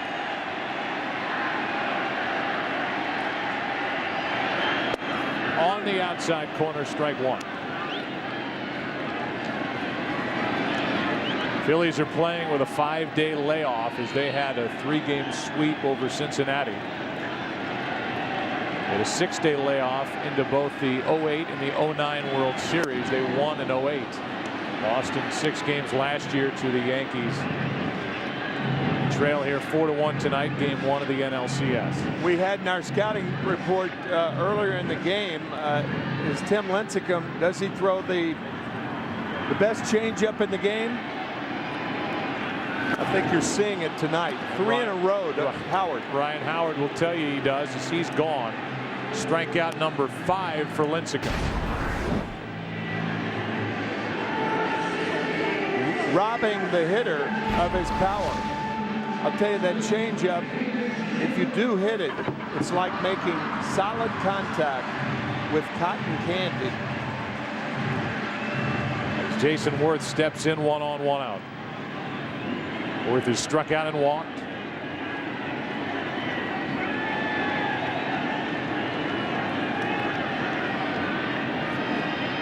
Phillies looking for somebody to pop one. That's strike 1.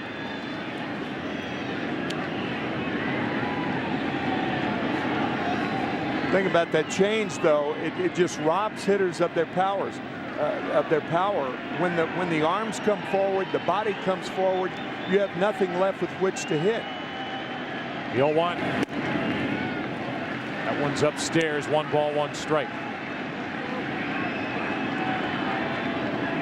Lincecum trying to get through 6 and trying to get around a leadoff infield single by Chase Utley. 1 out. The 1-1. Fastball for strike 2.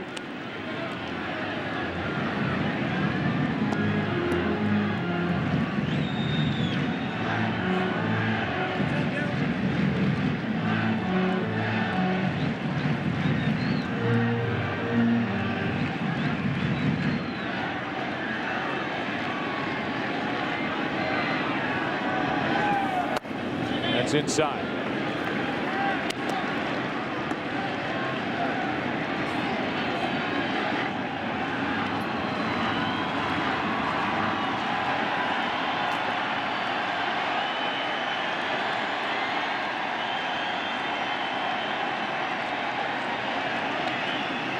Worth steps out.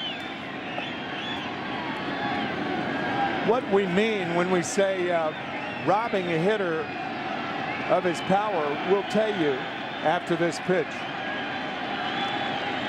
The 2-2. And here is Ryan Howard in the previous at bat. This is what we were talking about, how the body and the arms go forward. And Ryan Howard, one of the more powerful men in the game, futilely swinging at that changeup. He got 3 in a row from Lincecum.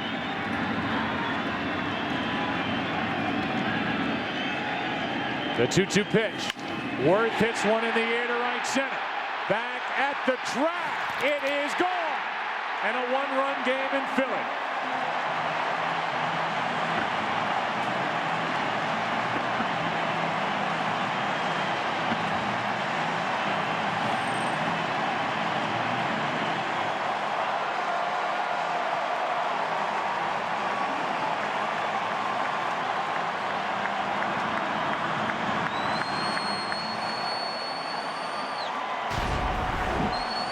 So Worth gets his fastball and delivers.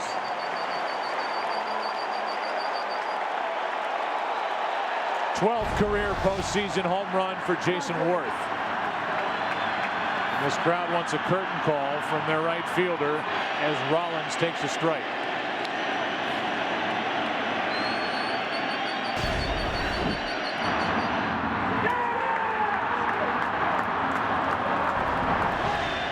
Rollins chops one foul.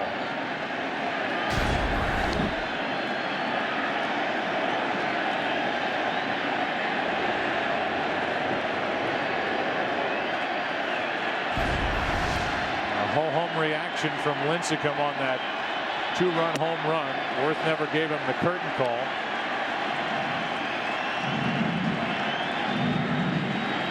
Fans settled back into their seats with a 1-2 count on Rollins. With 1 out. Out of play. Jimmy Rollins has popped up, struck out. Chad Durbin gets loose.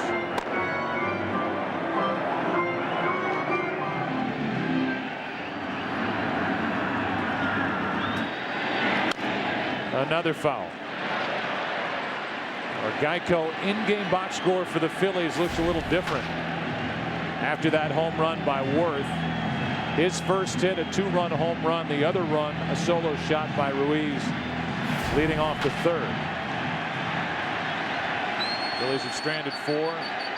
Lincecum has struck out 5. And now 6 as Rollins is thrown out by Posey. 2 gone.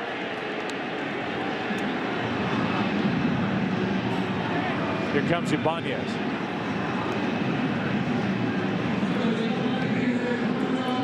Aubrey Huff, in the days leading into this NLCS, he's kind of a free spirit. So you look at Lincecum, he's got the long hair. Wilson's got the beard. This is just a bunch of idiots. We heard that before. Just crazy enough to pull this thing off, man. They've come in here taking a 4-1 lead. Now it's 4-3. Playing loose, working behind their ace. 1-0 to Ibanez, foul back. First time we heard that word idiot, or idiots plural, connected to a ball club was the 2004 Boston Red Sox, a name pinned on the Sox players by Kevin Millar and Johnny Damon, who was then with the Sox.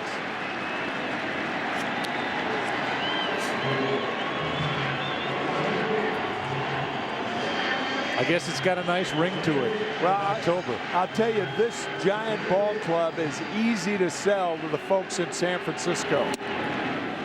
That's ball 3. With all of the different characters on the team. Put together, as we said, by Brian Sabian. And they're quite a lot. 3-1 pitch to Ibanez. Off the end of the bat. Foul ball, full count.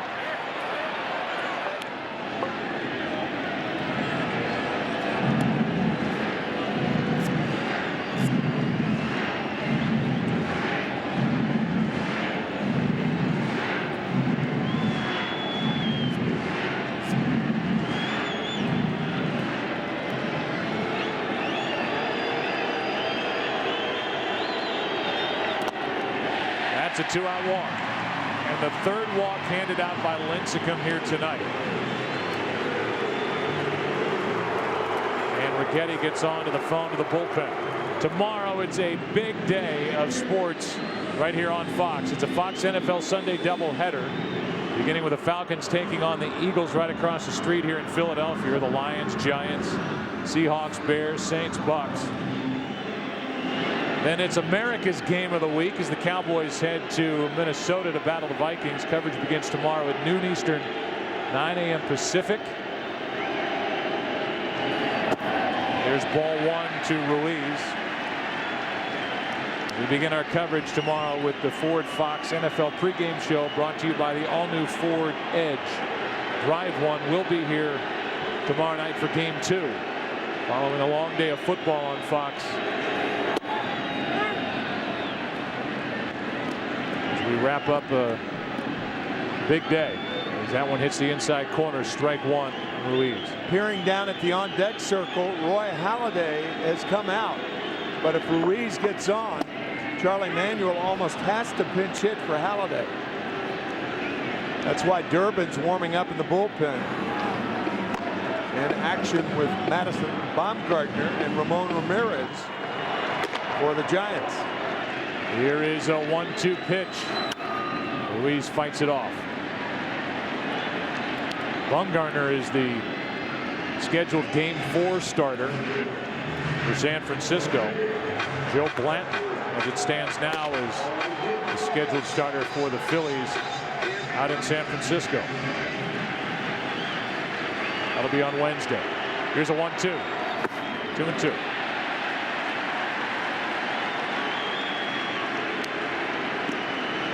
This will be pitch number 101 for Tim Lincecum here, coming in the 6th with 1 on, 2 out.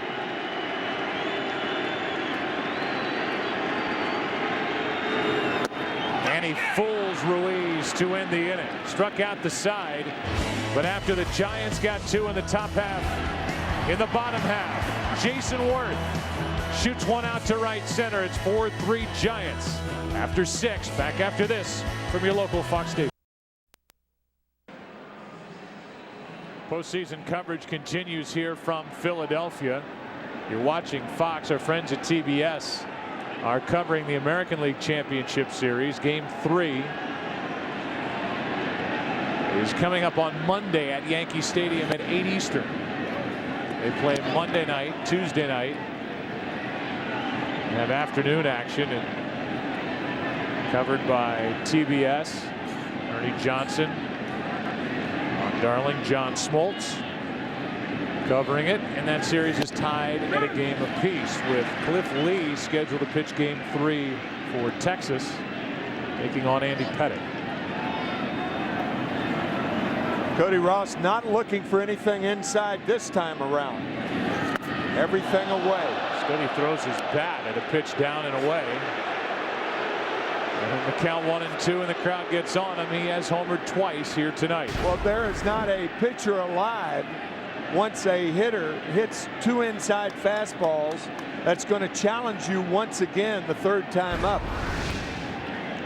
So Halliday's 2 strikes during this at bat. A fastball away and the slider away. And now in the hole 1-2. 2-2. In the on-deck circle is Lincecum. There has been action for the Giants in their pen. Lincecum is over 100 pitches for his night. Struck out Ruiz after a walk to end the 6th. That's ball 3. 3-2.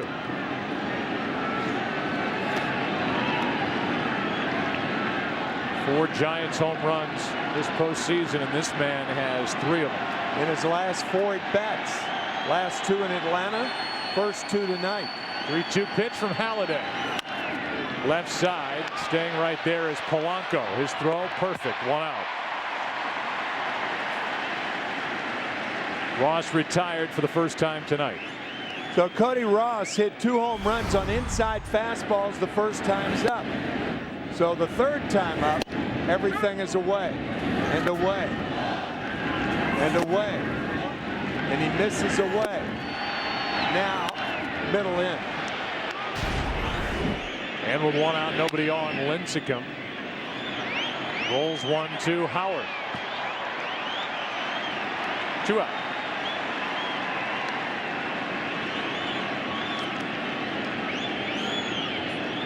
These fans are whistling at Lincecum. They did it earlier with a little wink to the long hair as he grounds out to the right side to the first baseman Howard for out number 2 here in the 7th.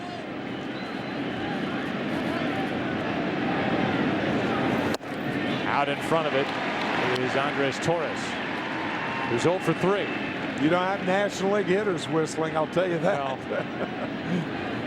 Well, they're whistling songs of woe. 2 quick strikes.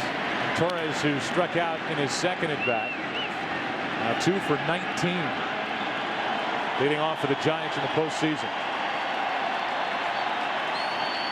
The 0-2. Ball 1.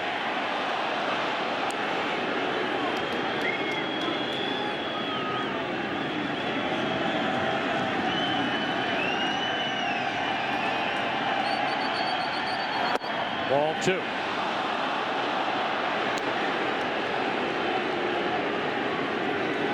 Halladay did not give up a hit tonight until 1 out in the 3rd inning when Cody Ross took him out of the park to left center. Broken bat pop-up down the left field line. It is a fair ball. Torres a big turn, but well played by Ibanez. A 2-out single. That was a very, very good play by Raul Ibanez. Really busted that ball about a foot fair. Torres a fast runner. I got a feeling he's going to show how fast he is in the next 2 or 3 pitches. 26 stolen bases on the season. Takes his lead at first with Sanchez at the plate. He was up there ready to hack. Strike 1. Freddie Sanchez 0 for 3. He's fly to center, grounded out. The Giants still waiting for their top 2 guys to make something happen in this lineup. Flare hit by Torres. Starts and stops. And a pitch down and away, ball 1.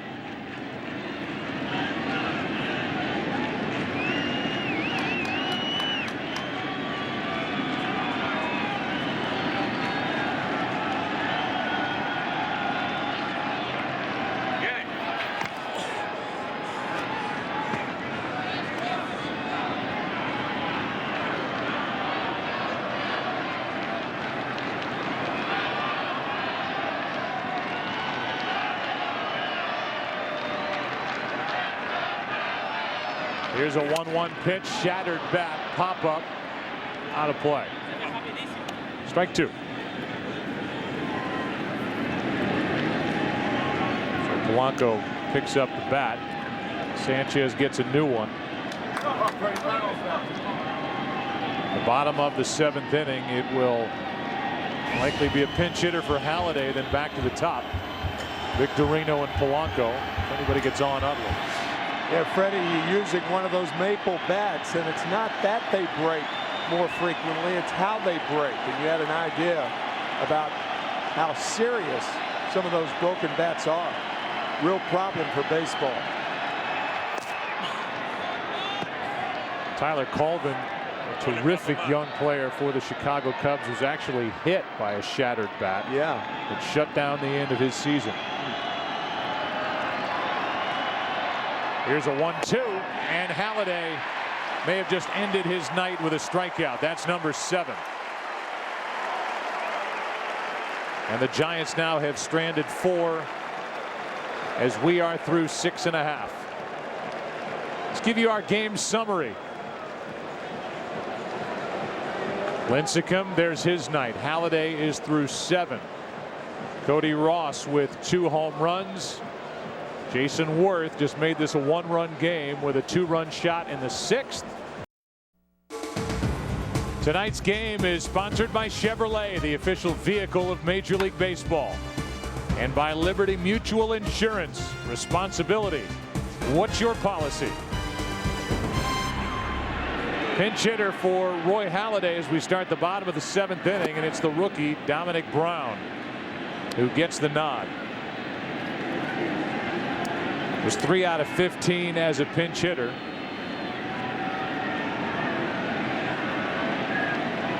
Got the call up this season as the Phillies went through all those injuries, and he is the prize prospect in this organization as Ryan Madsen gets loose. Coincidence or not, about the time Dominic Brown was called up, it's when the Phillies started to take off. He's got great speed, and he fouls one outside first, strike 2. Brought up at the end of July. Shane Victorino went on the DL. They kept him in the major leagues the rest of the season, even though the at-bats became limited when the Phillies got healthy. Wanted him to be around this winning atmosphere as the count stays 1-2.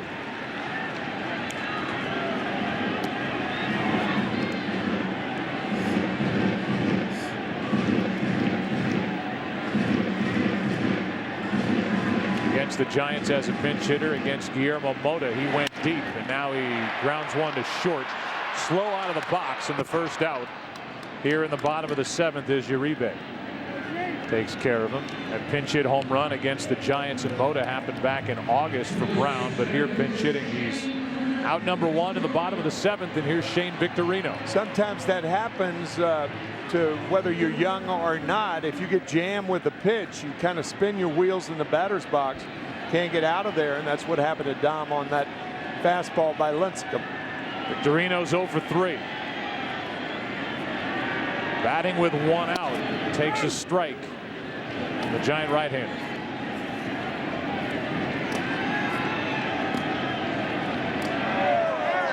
Lefty is Lopez, the right-hander, Ramon Ramirez. There's that changeup. Strike 2. You know, Lopez is getting warm in case Chase Utley and Ryan Howard come up this inning. Victorino could not hold up. Another strikeout for Lincecum. That's number 8. Halliday got through 7 innings. He struck out 7. And now Lincecum will deal with Polanco as he tries to get through 7. And he struck out 8. Yeah, I don't know about you, Joe, but it looks to me like Lincecum put it in another gear in this here in the 7th inning. I think he's throwing harder than he did since about the 2nd inning. You go back to that Game 1 start of the division series, and you thought, okay, he's through 8. They'll go to their bullpen. Bruce Bochy, the manager, sent him back out there. Yeah. And he ended the night with a couple of strikeouts, 14 on his night. As a tight breaking ball is in for a strike to Polanco. Placido is 1 for 3. Yeah, you don't know what's going to happen, but it looked like it looks to us like Tim has kicked it into a different gear. That one stays up. 1-1. Big Bats will step to the plate again tonight for Philadelphia. It's a 1-run game. Giants lead 4-3. 2 out in the 7th, and that's strike 2. 90-mile-an-hour pitch rode right in on the hands of Polanco. He couldn't do anything with it. And there's the night. 112 pitches for the 26-year-old. Now the 1-2 to the shortstop. Uribe hangs back, guides it across. A 1-2-3 7th for Lincecum. Let's go to the 8th. Game 1. Giants lead 4-3.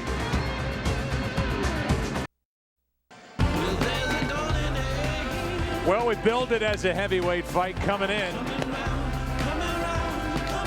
And so far, the little guy, the freak, Tim Lincecum, is on top. Ryan Madsen takes over as both pitchers are through 7. It remains to be seen whether Lincecum will go back out there. I don't think so.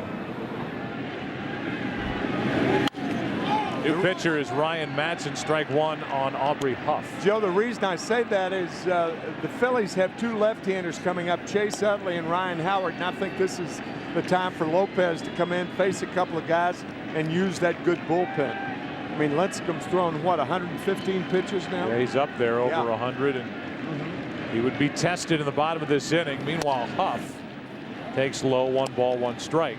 Ryan Madsen has been terrific down the stretch. Early in the season, out of frustration, he kicked a metal chair, broke a toe, and had to get healthy. And since he's come back and active, he's been lights out. Yeah, that broken toe occurred at AT&T Park in San Francisco. We did a network game shortly thereafter, and Ryan apologized to his teammates. That broken toe, he has been out. He missed 2 months of the season. Broken big toe on his right foot. 1 ball, 2 strikes on Huff, who's 1 for 3. Single in his 2nd at bat. And now off balance. Little flare into left, and Ibanez, a nice catch. 1 out. So Madsen is healthy. We welcome you back inside the broadcast booth. And Madsen, a big weapon in the bullpen. You ever kick anything and break anything out of frustration as either a player or an announcer? As an announcer, yeah, I've done it recently. All right. No, I'm only kidding. So now we're going to see these bullpens, and Tim's he's on record as saying that the Giants will go to the bullpen in the bottom of the 8th inning. Well, I think so. I mean, it makes sense if you're going to. You've got the left-hander out there, even though no one is warming up right now. So we'll see what Bruce Bochy does. This is Posey running, so Rollins takes advantage of it. No speed with Buster Posey, and Rollins didn't have to rush the play on the slow roller. 2 out. Now they're back and active in the Giants bullpen. Here's Shearholtz, who gets his first at bat after pinch running for Burrell in the 6th. He scored on a 2-out hit by Uribe. Those runs are the difference in this game, and those runs came right after a close pitch with 2 strikes to Burrell that was called a ball. Burrell and RBI double, then Uribe followed. A single up the middle. Shearholtz takes ball one.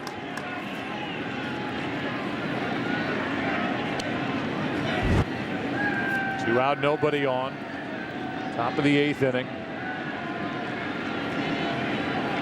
And a new baseball for Ryan Madson. Just looking at Javier Lopez, I remember when he came in to face all of those tough Yankee left-handed hitters when he was with the Boston Red Sox. Sure Red Sox fans remember that. Javier's still getting guys out.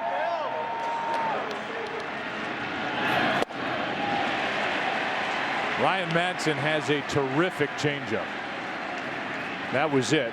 And the count 1-1 strike.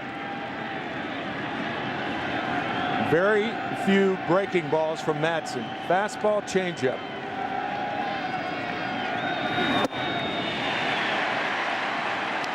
Another swinging strike, another changeup, 1-2.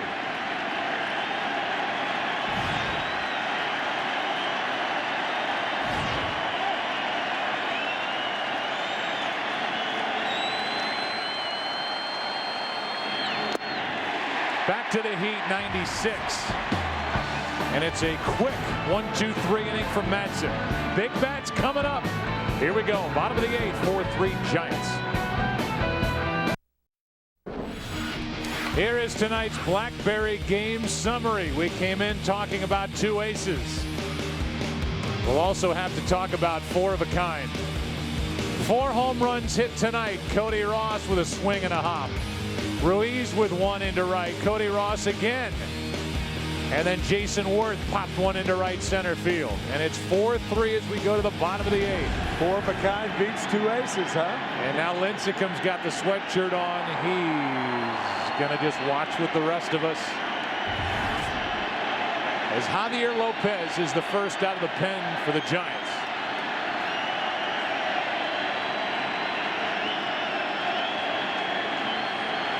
Utley first up for the Phillies. Strike 1.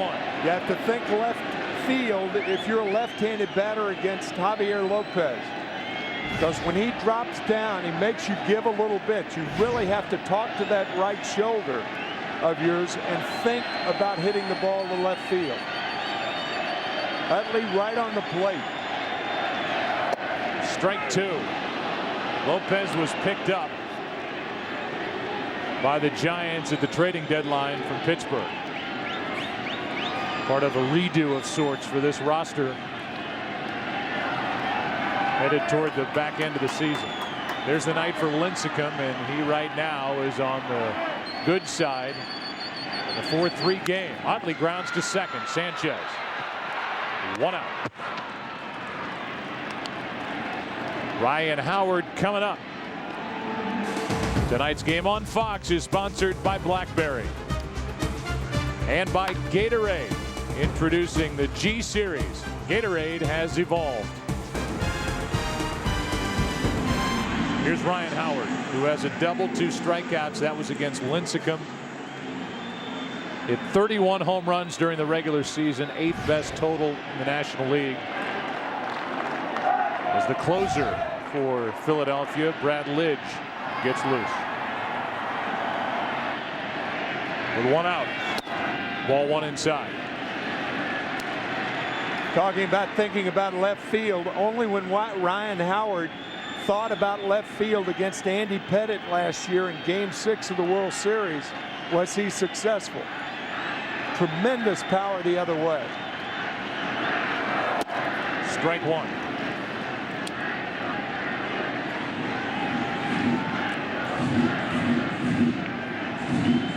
Dating back to 2008, the Philadelphia Phillies have won 7 consecutive Game 1s in postseason series. That ties a National League postseason record with the Atlanta Braves.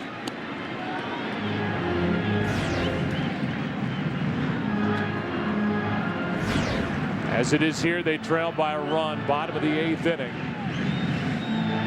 Ryan Howard is in the hole, 1-2.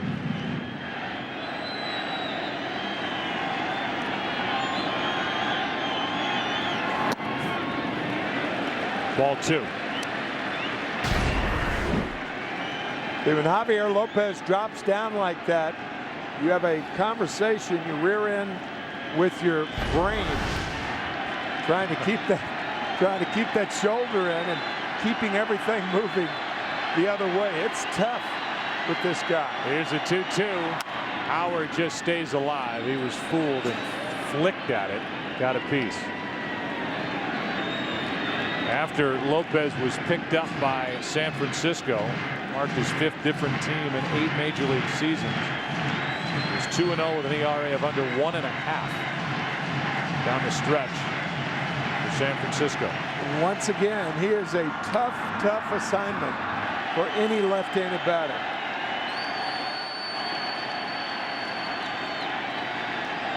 Two pitch. 2 out in the inning. And 2 big left-handed threats are gone for Philadelphia as Ryan Howard strikes out. And I would imagine that would be all for the left-handed specialist, Javier Lopez. Now double switch from Bruce Bochy.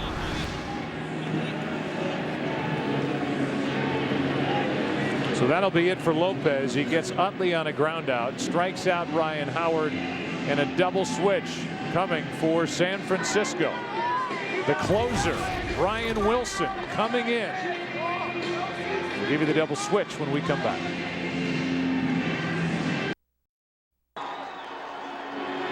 Travis Ishikawa takes over defensively at first base. He bats 9th. Aubrey Huff is gone, and Bruce Bochy goes to the hammer here with 2 out.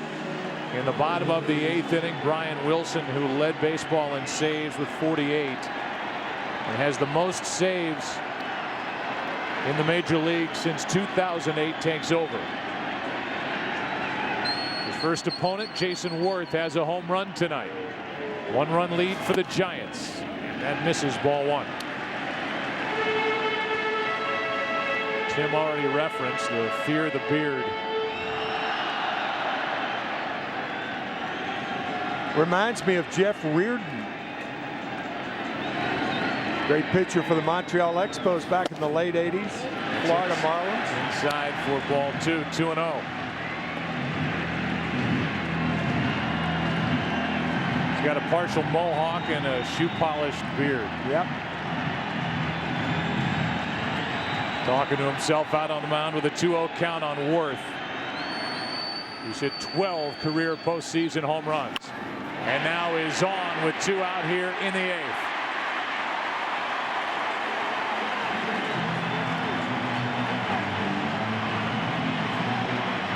Third straight time Jason Worth has reached base. And now it's Jimmy Rollins, and eventually the Phillies need to get Jimmy Rollins going with a bat. Usually the leadoff hitter, now down in the lineup. He's 0 for 3 tonight. 1 for 14 so far this postseason. We talked about the possibility of Jason Worth running in the 4th inning when he was on first. He didn't. Probably will now. Tying run with 2 out at first. Strike 1 to Rollins.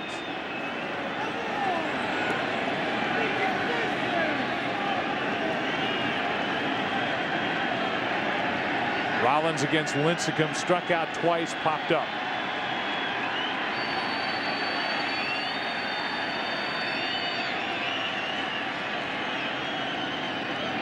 The 0-1. Ball 1.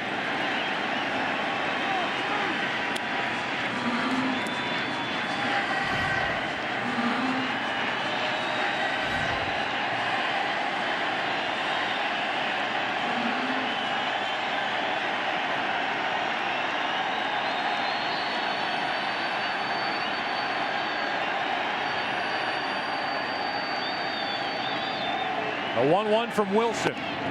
Ball 2.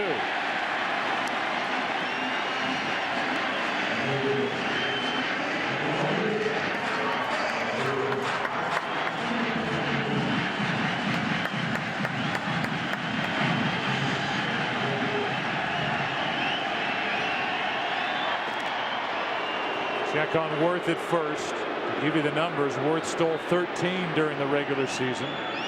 He's added 1 in the postseason. He's been caught 3 times this season. That is a move you don't normally see from a short reliever. Short relievers, generally speaking, do not have good moves to first base. That by Wilson, very good.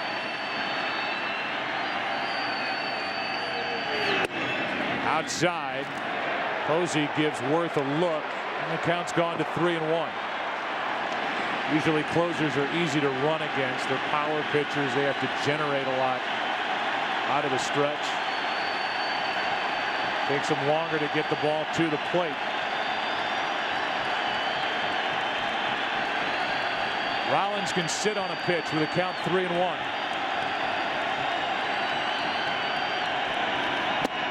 Full count.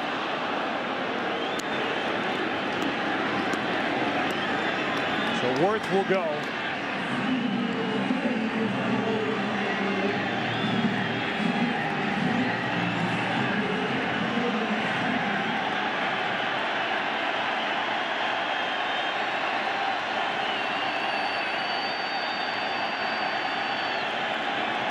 There he goes, and Rollins fouls it away.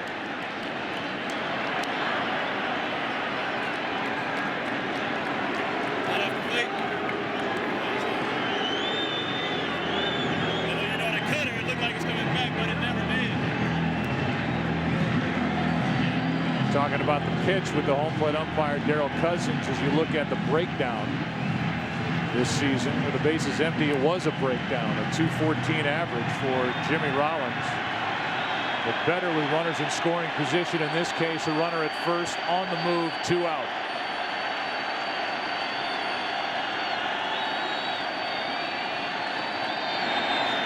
Strikeout ends the inning. Wilson comes in, gives up a hit. Jimmy Rollins strikes out for the 3rd consecutive time. And we go to the 9th inning. Game 1, NLCS 4-3 San Francisco. Aerial coverage tonight brought to you by DirecTV. For the most sports, period, call 1-800-DirecTV. Shot of the home of the Philadelphia Eagles. 14.5 hours from now. Here on Fox, the Atlanta Falcons will visit the Philadelphia Eagles. This has got to be the best sports complex in the country with these facilities right here. Superb. Where the Flyers play down the street as well. Same for the Sixers. But it doesn't get any better than these 2 venues for baseball and football. Well-run facilities here in Philadelphia as the count goes to 0-2. Brad Lidge takes over. He's the closer for the Phillies. He has been on a roll since the 1st of August. Up and down before that. That's high. The ball 1-1-2. 18 of 19 in save opportunities. An ERA of 0.7. Trying to keep it a 1-run game as we play the 9th. Juan Uribe at the plate. He's 1 for 3. And he's 1 for 4 as he strikes out to start the 9th.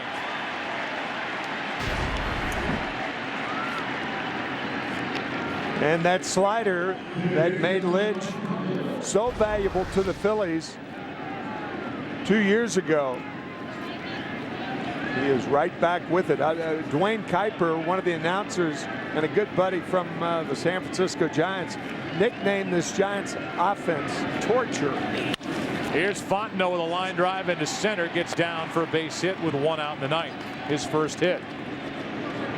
And you can see what San Francisco Giant fans have been going through all year. They play a lot of tight ball games. Speaking of 1-run games, the Phillies have the best record in baseball at 1-run games, but losing here tonight. Here's a guy who tonight has become public enemy #1, Cody Ross. They boo him as he digs in. He has 2 home runs. That was against Halladay. Then the 2-out RBIs by Burrell and Uribe. Uribe RBI base hit up the middle with 2 out. The difference in the game right now. Strike 1. That made it 4-1. A 2-run shot in the bottom of the 6th by Worth made it 4-3, and that's where we are here in the 9th. Fontenot, a 1-out hit. There he goes. And somehow that ball missed Ross. A stolen base for Fontenot. And he's at second with one out. I don't know how A, the ball missed Ross, or B, how Ruiz caught it. Well, we were just talking the last half inning when Wilson was in the game, how most short relievers don't have moves to first base. Fontenot knew that, had a tremendous jump to second base and stole the base easily. That's only Fontenot's second steal all year. And this is a Giants team as Ross comes up empty, strike two. It was last in the stolen base department during the regular season with only 55 steals. That's one every 3 games. So they don't run. No. But they do here. And a hit could give the Giants a little breathing room here in the ninth.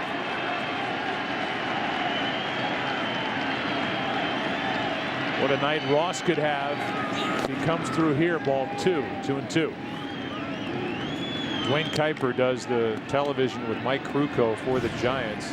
Kuiper said Giants baseball torture. It hasn't been easy, but it's been a fun ride for the Giants and their fans through September, winning the West on the last day, 2 games over the Padres, and then beating the Braves in 4 games in the division series. 2-2 pitch.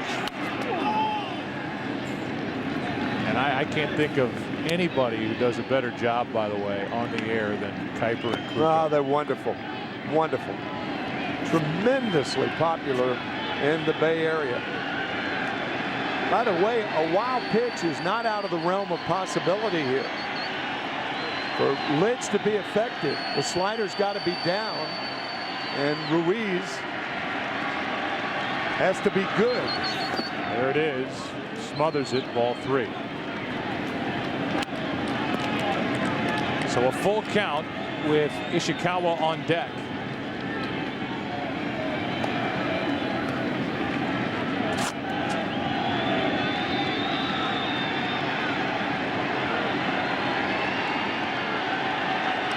Bottom of this ninth inning, bottom part of the lineup. Vanez, Ruiz. The first 2 up. Ross just throws the bat at it, and that ball's out of play as Ruiz does all he can.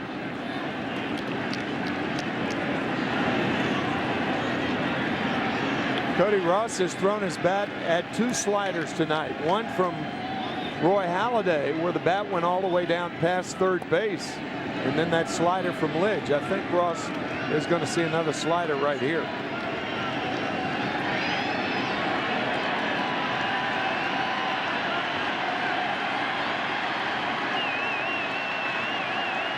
Here's a 3-2.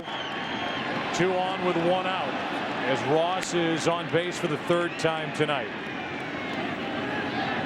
Coming into this series, Charlie Manuel made 1 switch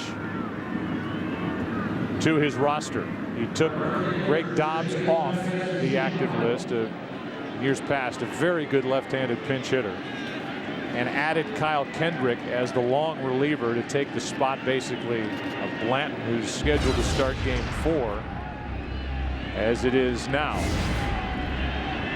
The Giants toyed with adding a 3rd left-hander in the bullpen. They did not do it. Runsler was a possibility. That pitch is inside, and now the crowd gets on the home plate umpire as Ishikawa bats with 2 on 1 out.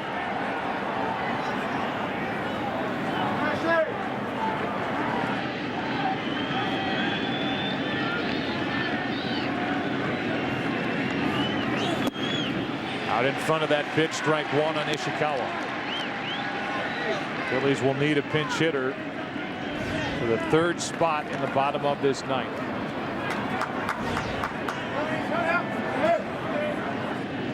They have a bench with Schneider, Valdez, Francisco, and Sweeney.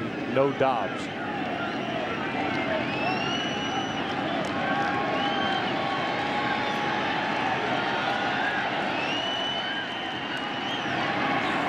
That hit Ishikawa. That'll load him up. So a hit by pitch, which follows a single and a walk, and the bases are loaded with 1 out for Andres Torres. Had this ball not hit Ishikawa, You could make a case that the ball would have gotten by Ruiz. Travis appears to be all right. Hit him on the left foot, instep. But Lidge can really be wild with that slider. That has been his history. So while they meet on the mound with Rich Doobie, the pitching coach, we look ahead to tomorrow night. And if you don't know much about Jonathan Sanchez, watch him tomorrow night. He has the ability to shut down any offense. He's been so good down the stretch for the Giants. Struck out 11 in his only start in the division series. And there's the right-hander Roy Oswalt, who had a hiccup in Game 2 in the division series.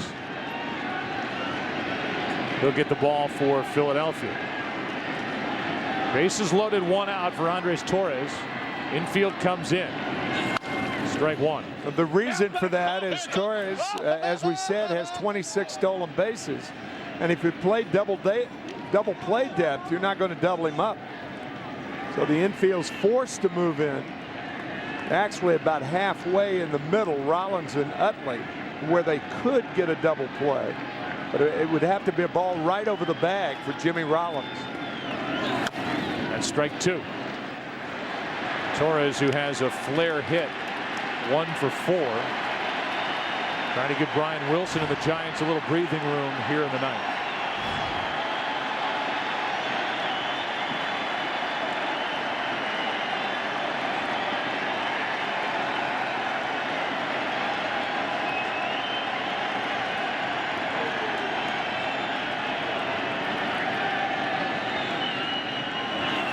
Torres went around, and that's a big strikeout for Lidge. 2 away. Going back to the slider, fine play by Ruiz to make the block.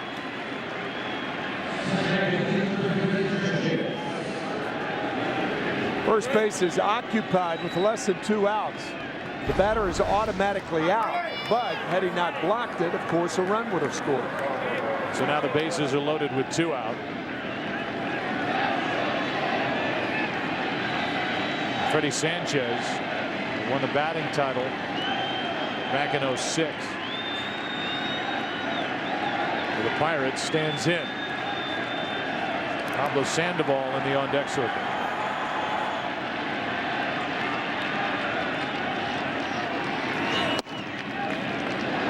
That slider misses. The interesting thing about Sandoval being in the on-deck circle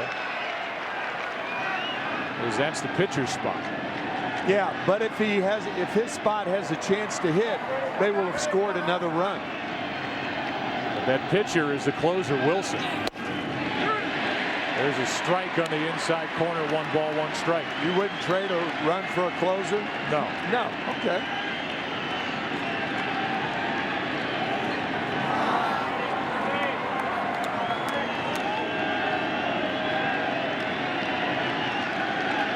Here's a 1-1.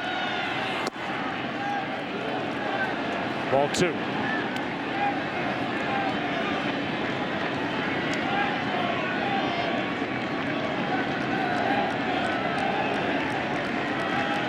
Sanchez tonight 0 for 4. Lidge in trouble, trying to keep it a 1-run game. 2-1 pitch. Fly ball into center, sends Victorino back. Inning over. Lidge made it interesting. Now it's Wilson back to the hill.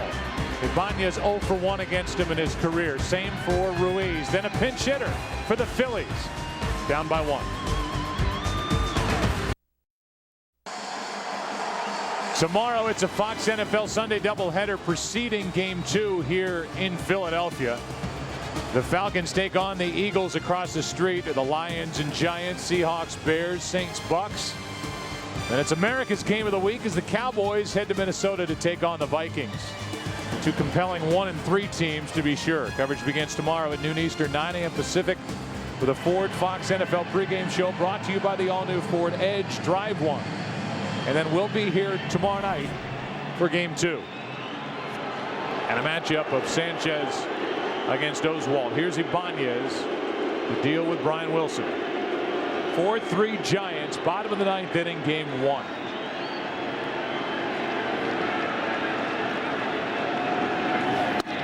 Strike 1 on the outside corner.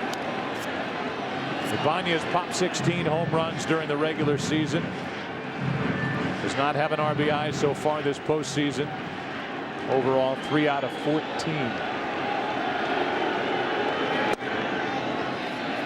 That's called ball 1. We asked Charlie Manuel how his team handled Brian Wilson. He said, in the past, we've had good luck against him. One of those good luck games was back on April 28th when Brian Wilson blew a save, a game started by Tim Lincecum. Outside again, 2-1. Staying away from Ibanez. Yeah, if you make a mistake away, it's a single. If you make a mistake inside, it could be a home run.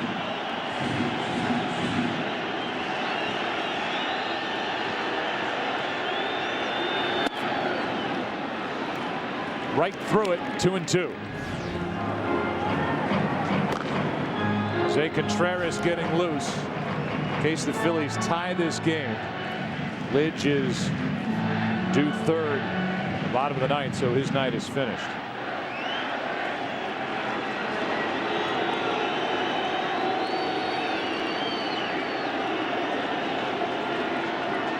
The 2-2. Ball 3. 5 fastballs toward the outside corner. So if you're Ibanez, there's no reason to look inside. Just look away.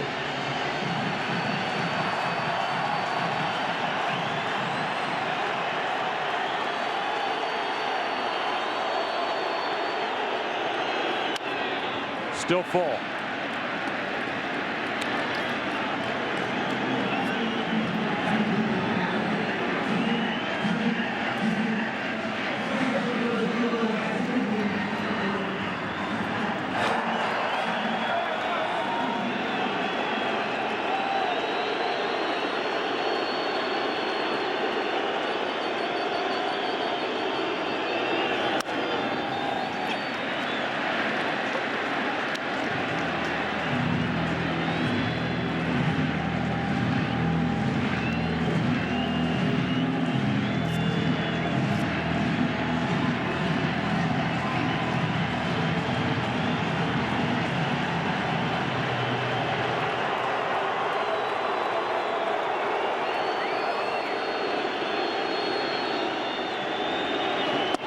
Got him looking one away. 96-mile-per-hour fastball, 1 out. 8 straight pitches toward the outside corner. That hits. That misses. 2-1. 2-2. Full count. Full count. Right there.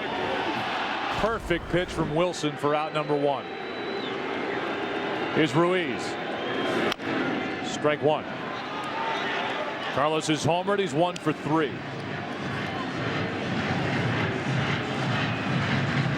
He's reached base now in 24 straight postseason games. Thanks to his 3rd inning home run, which tied the game.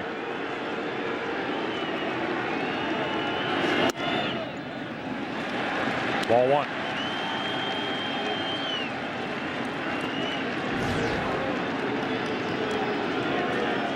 Ross Glode is in the on-deck circle. With 1 out, nobody on. Ruiz is grazed by the pitch, and he will head down to first base.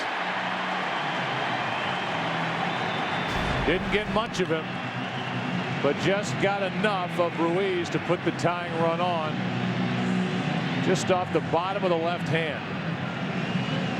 Yeah, once a hitter makes his stride like that, there's no getting out of the way with the upper part of the body. You could see Buster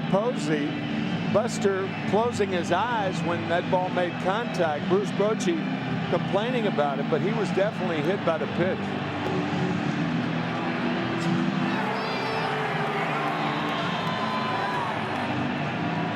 Now Ross Glode.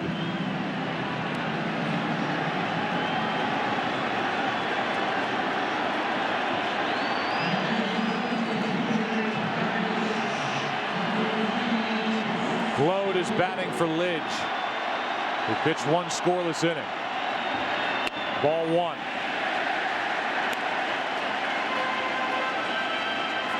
"15 out of 66 with 3 pinch hit home runs this year for Philadelphia. We saw the one walk-off in his career. That was regular season in 2009. A 1-0. 2-0. That is the 10th straight pitch outside to left-handed batters this inning. The 8 to Ibanez and the first 2 to Glode. I think Wilson's proven that he is not going to come inside to left-handed batters. First LCS at bat, the career of Ross Glode, and he takes a strike. It's 2-1.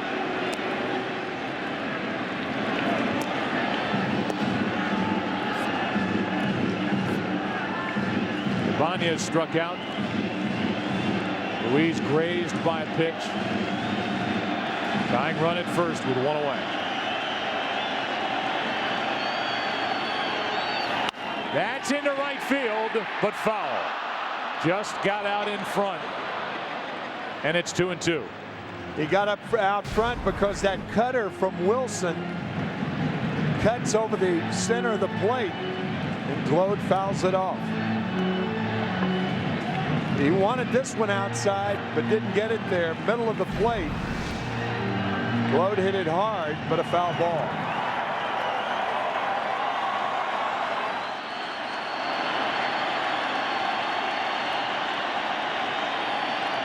The 2-2 struck him out, 2 gone. 96 again. This time to get Glode. Posey wanted it up. He got it up. And so the Phillies here in game 1 are down to their final out. And it's Shane Victorino, who's hitless tonight.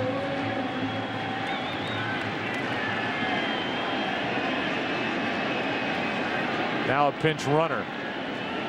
I think into the game. Valdez will run for Ruiz. Excuse me, Joe. I think that Charlie Manuel waited until there were 2 outs to waste a pinch runner, but now you almost have to go with Valdez, who's a step or 2 ahead of Ruiz.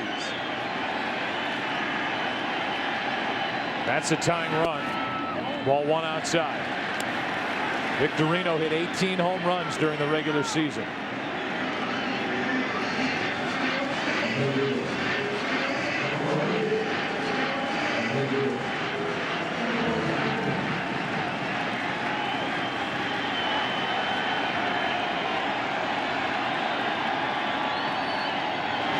Ball 2.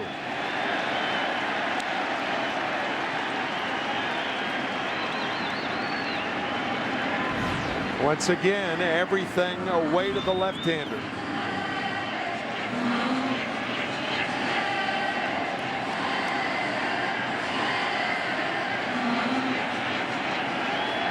Ball really jumps to right in this part.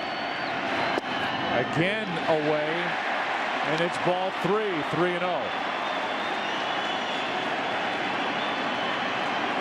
Wind is not a factor. It has died down almost completely. A throw to first, and Wilson Valdez gets back.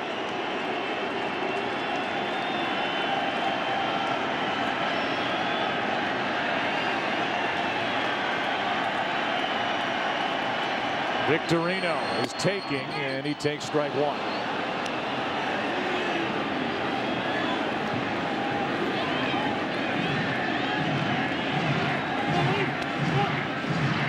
Just in case you're wondering, Valdez stole 7, was not caught during the regular season. The runner at first. 3-1 pitch. Full count. And the runner Wilson Valdez, the tying run at first, will go with the next pitch.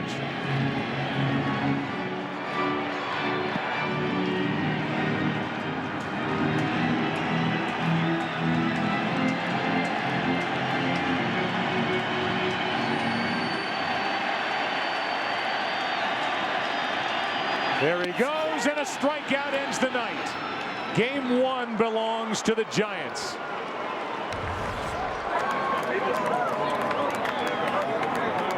Brian Wilson records 4 outs here tonight. All 4 with a strikeout. And all 4 with fastballs. He did not deviate, trying to go away, kept the ball up to Victorino to get him. Perfect pitch to Ibanez for the first out. What a job of pitching by Brian Wilson. And in a game that was started by a couple of big game pitchers, San Francisco got the bigger game from their big guy. All 163 pounds of Tim Lincecum was good here tonight. He gets the win. Here are the 6 pitches to Victorino. He misses with the first 3 outside. Then a strike, then a foul ball, and the payoff paid off.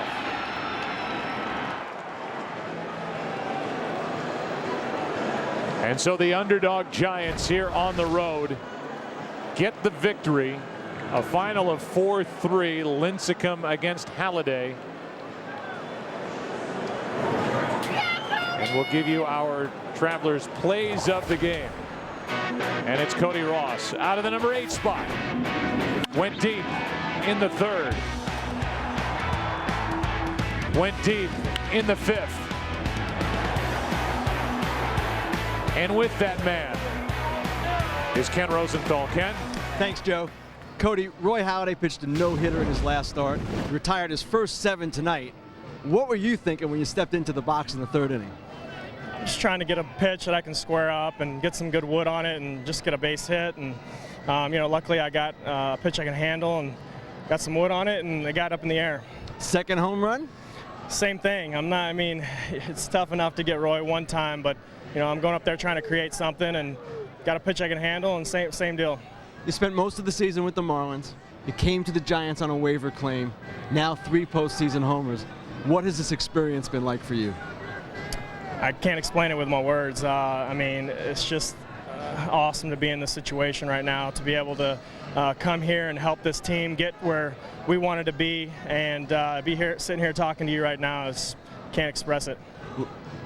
Cody, thank you very much. Joe, back to you. All right, thank you, Cody Ross, who broke up the no-hitter in Game 4 of the division series with Derek Lowe on the mound when he was facing the Atlanta Braves. Breaks one up here tonight, albeit much earlier in the 3rd inning. And every Giant game that they have played so far in the postseason has been a 1-run game. If they call it torture, they're enjoying it. With a 1-0 lead, the San Francisco Giants win Game 1. Chris and the guys coming up after the break.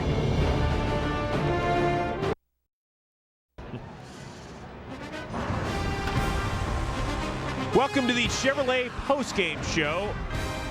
Giants a winner in Game 1 of the NLCS 4-3 your final. I'm Chris Rose, rejoined by Eric Karros and MLB Network's Mitch Williams, and the hero of the day, Cody Ross, as he becomes the 3rd player to hit home runs in his first 2 LCS at-bats. Well, I don't know if he was doing it on purpose, but as we talked at the top of the show, you've got to look for a location. He gets 2 pitches on the inner half of the plate.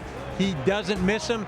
Gives the Giants 2 home runs. Great job of hitting by Cody Ross. And great job by Bruce Bochy, the manager of the San Francisco Giants. He pushed all the right buttons, Mitch. We talked to Bruce Bochy before the game, and he said he was not going to take Pat Burrell out that early in this ballpark. He made a great decision, pinch running with Shearholtz in the 6th inning. That's the difference in the ball game. Pat Burrell gets thrown out at home. Shearholtz scored.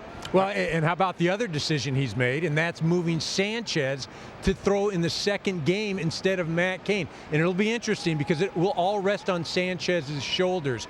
Batting average against the lowest in Major League Baseball, but also walks per innings. He gives up a lot of free passes. Which guy shows up, we'll have to see. All right, so of course, Sanchez will be the Game 2 starter. Can he duplicate what Tim Lincecum did tonight? Well, the Giants ace is down on the field with our Ken Rosenthal. We're here with Tim Lincecum. Tim, 7 innings tonight, you get the win. So much buildup for this game. What did you think of your performance? It wasn't about the numbers. It was just about giving us a chance to win. I put those home runs behind me. You could easily just kind of squash yourself on that and make some more bad pitches, but just taking on to the next batter after that, man. So, yeah. You get the 2 homers from Cody, 4-1 lead in the 6th. How much did it mean to you pitching to get those runs? It was big. I mean, I've been talking a lot about shutdown innings, and I had chances with 2 of them to, cut them down, but let them eke back. But it wasn't enough, and it was just enough to squeak by for us. Watching Brian in the 8th and the 9th, what did you think of him? Just pure intensity, but that's the way Wilson is, and of course the beard. Man, he's just spotting up, man. It was intense. Last thing, Tim. You've beaten Halliday now as a team. What does that mean for you as a club, just for your confidence? It's tons of confidence. I think more or less it's just about the game 1, setting the pace and getting ready for tomorrow. Tim, thanks very much. Chris, back to you. All right, Kenny, thank you very much. So now the pressure shifts on over to the Phillies, and namely Roy Oswalt tomorrow night.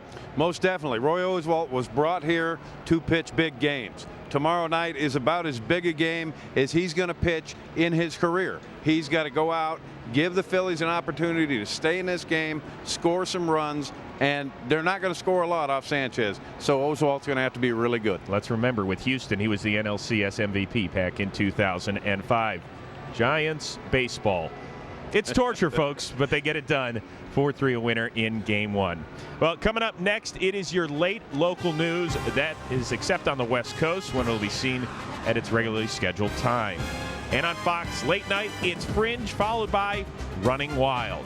Tomorrow, a huge day on Fox Sports starts with an NFL doubleheader. In Game 1, you'll see either the Falcons, Eagles, Lions, Giants, Seahawks, Bears, or Saints, Bucks. Then in Game 2, it's the Dallas Cowboys and the Minnesota Vikings in Panic Bowl 1. Coverage begins at noon Eastern, 9 a.m. Pacific with the 4th Fox NFL pregame show. And join us tomorrow night for Game 2 of this year's NLCS. Our coverage begins immediately following football at 8 Eastern, 5 Pacific. Promotional consideration paid for by the following.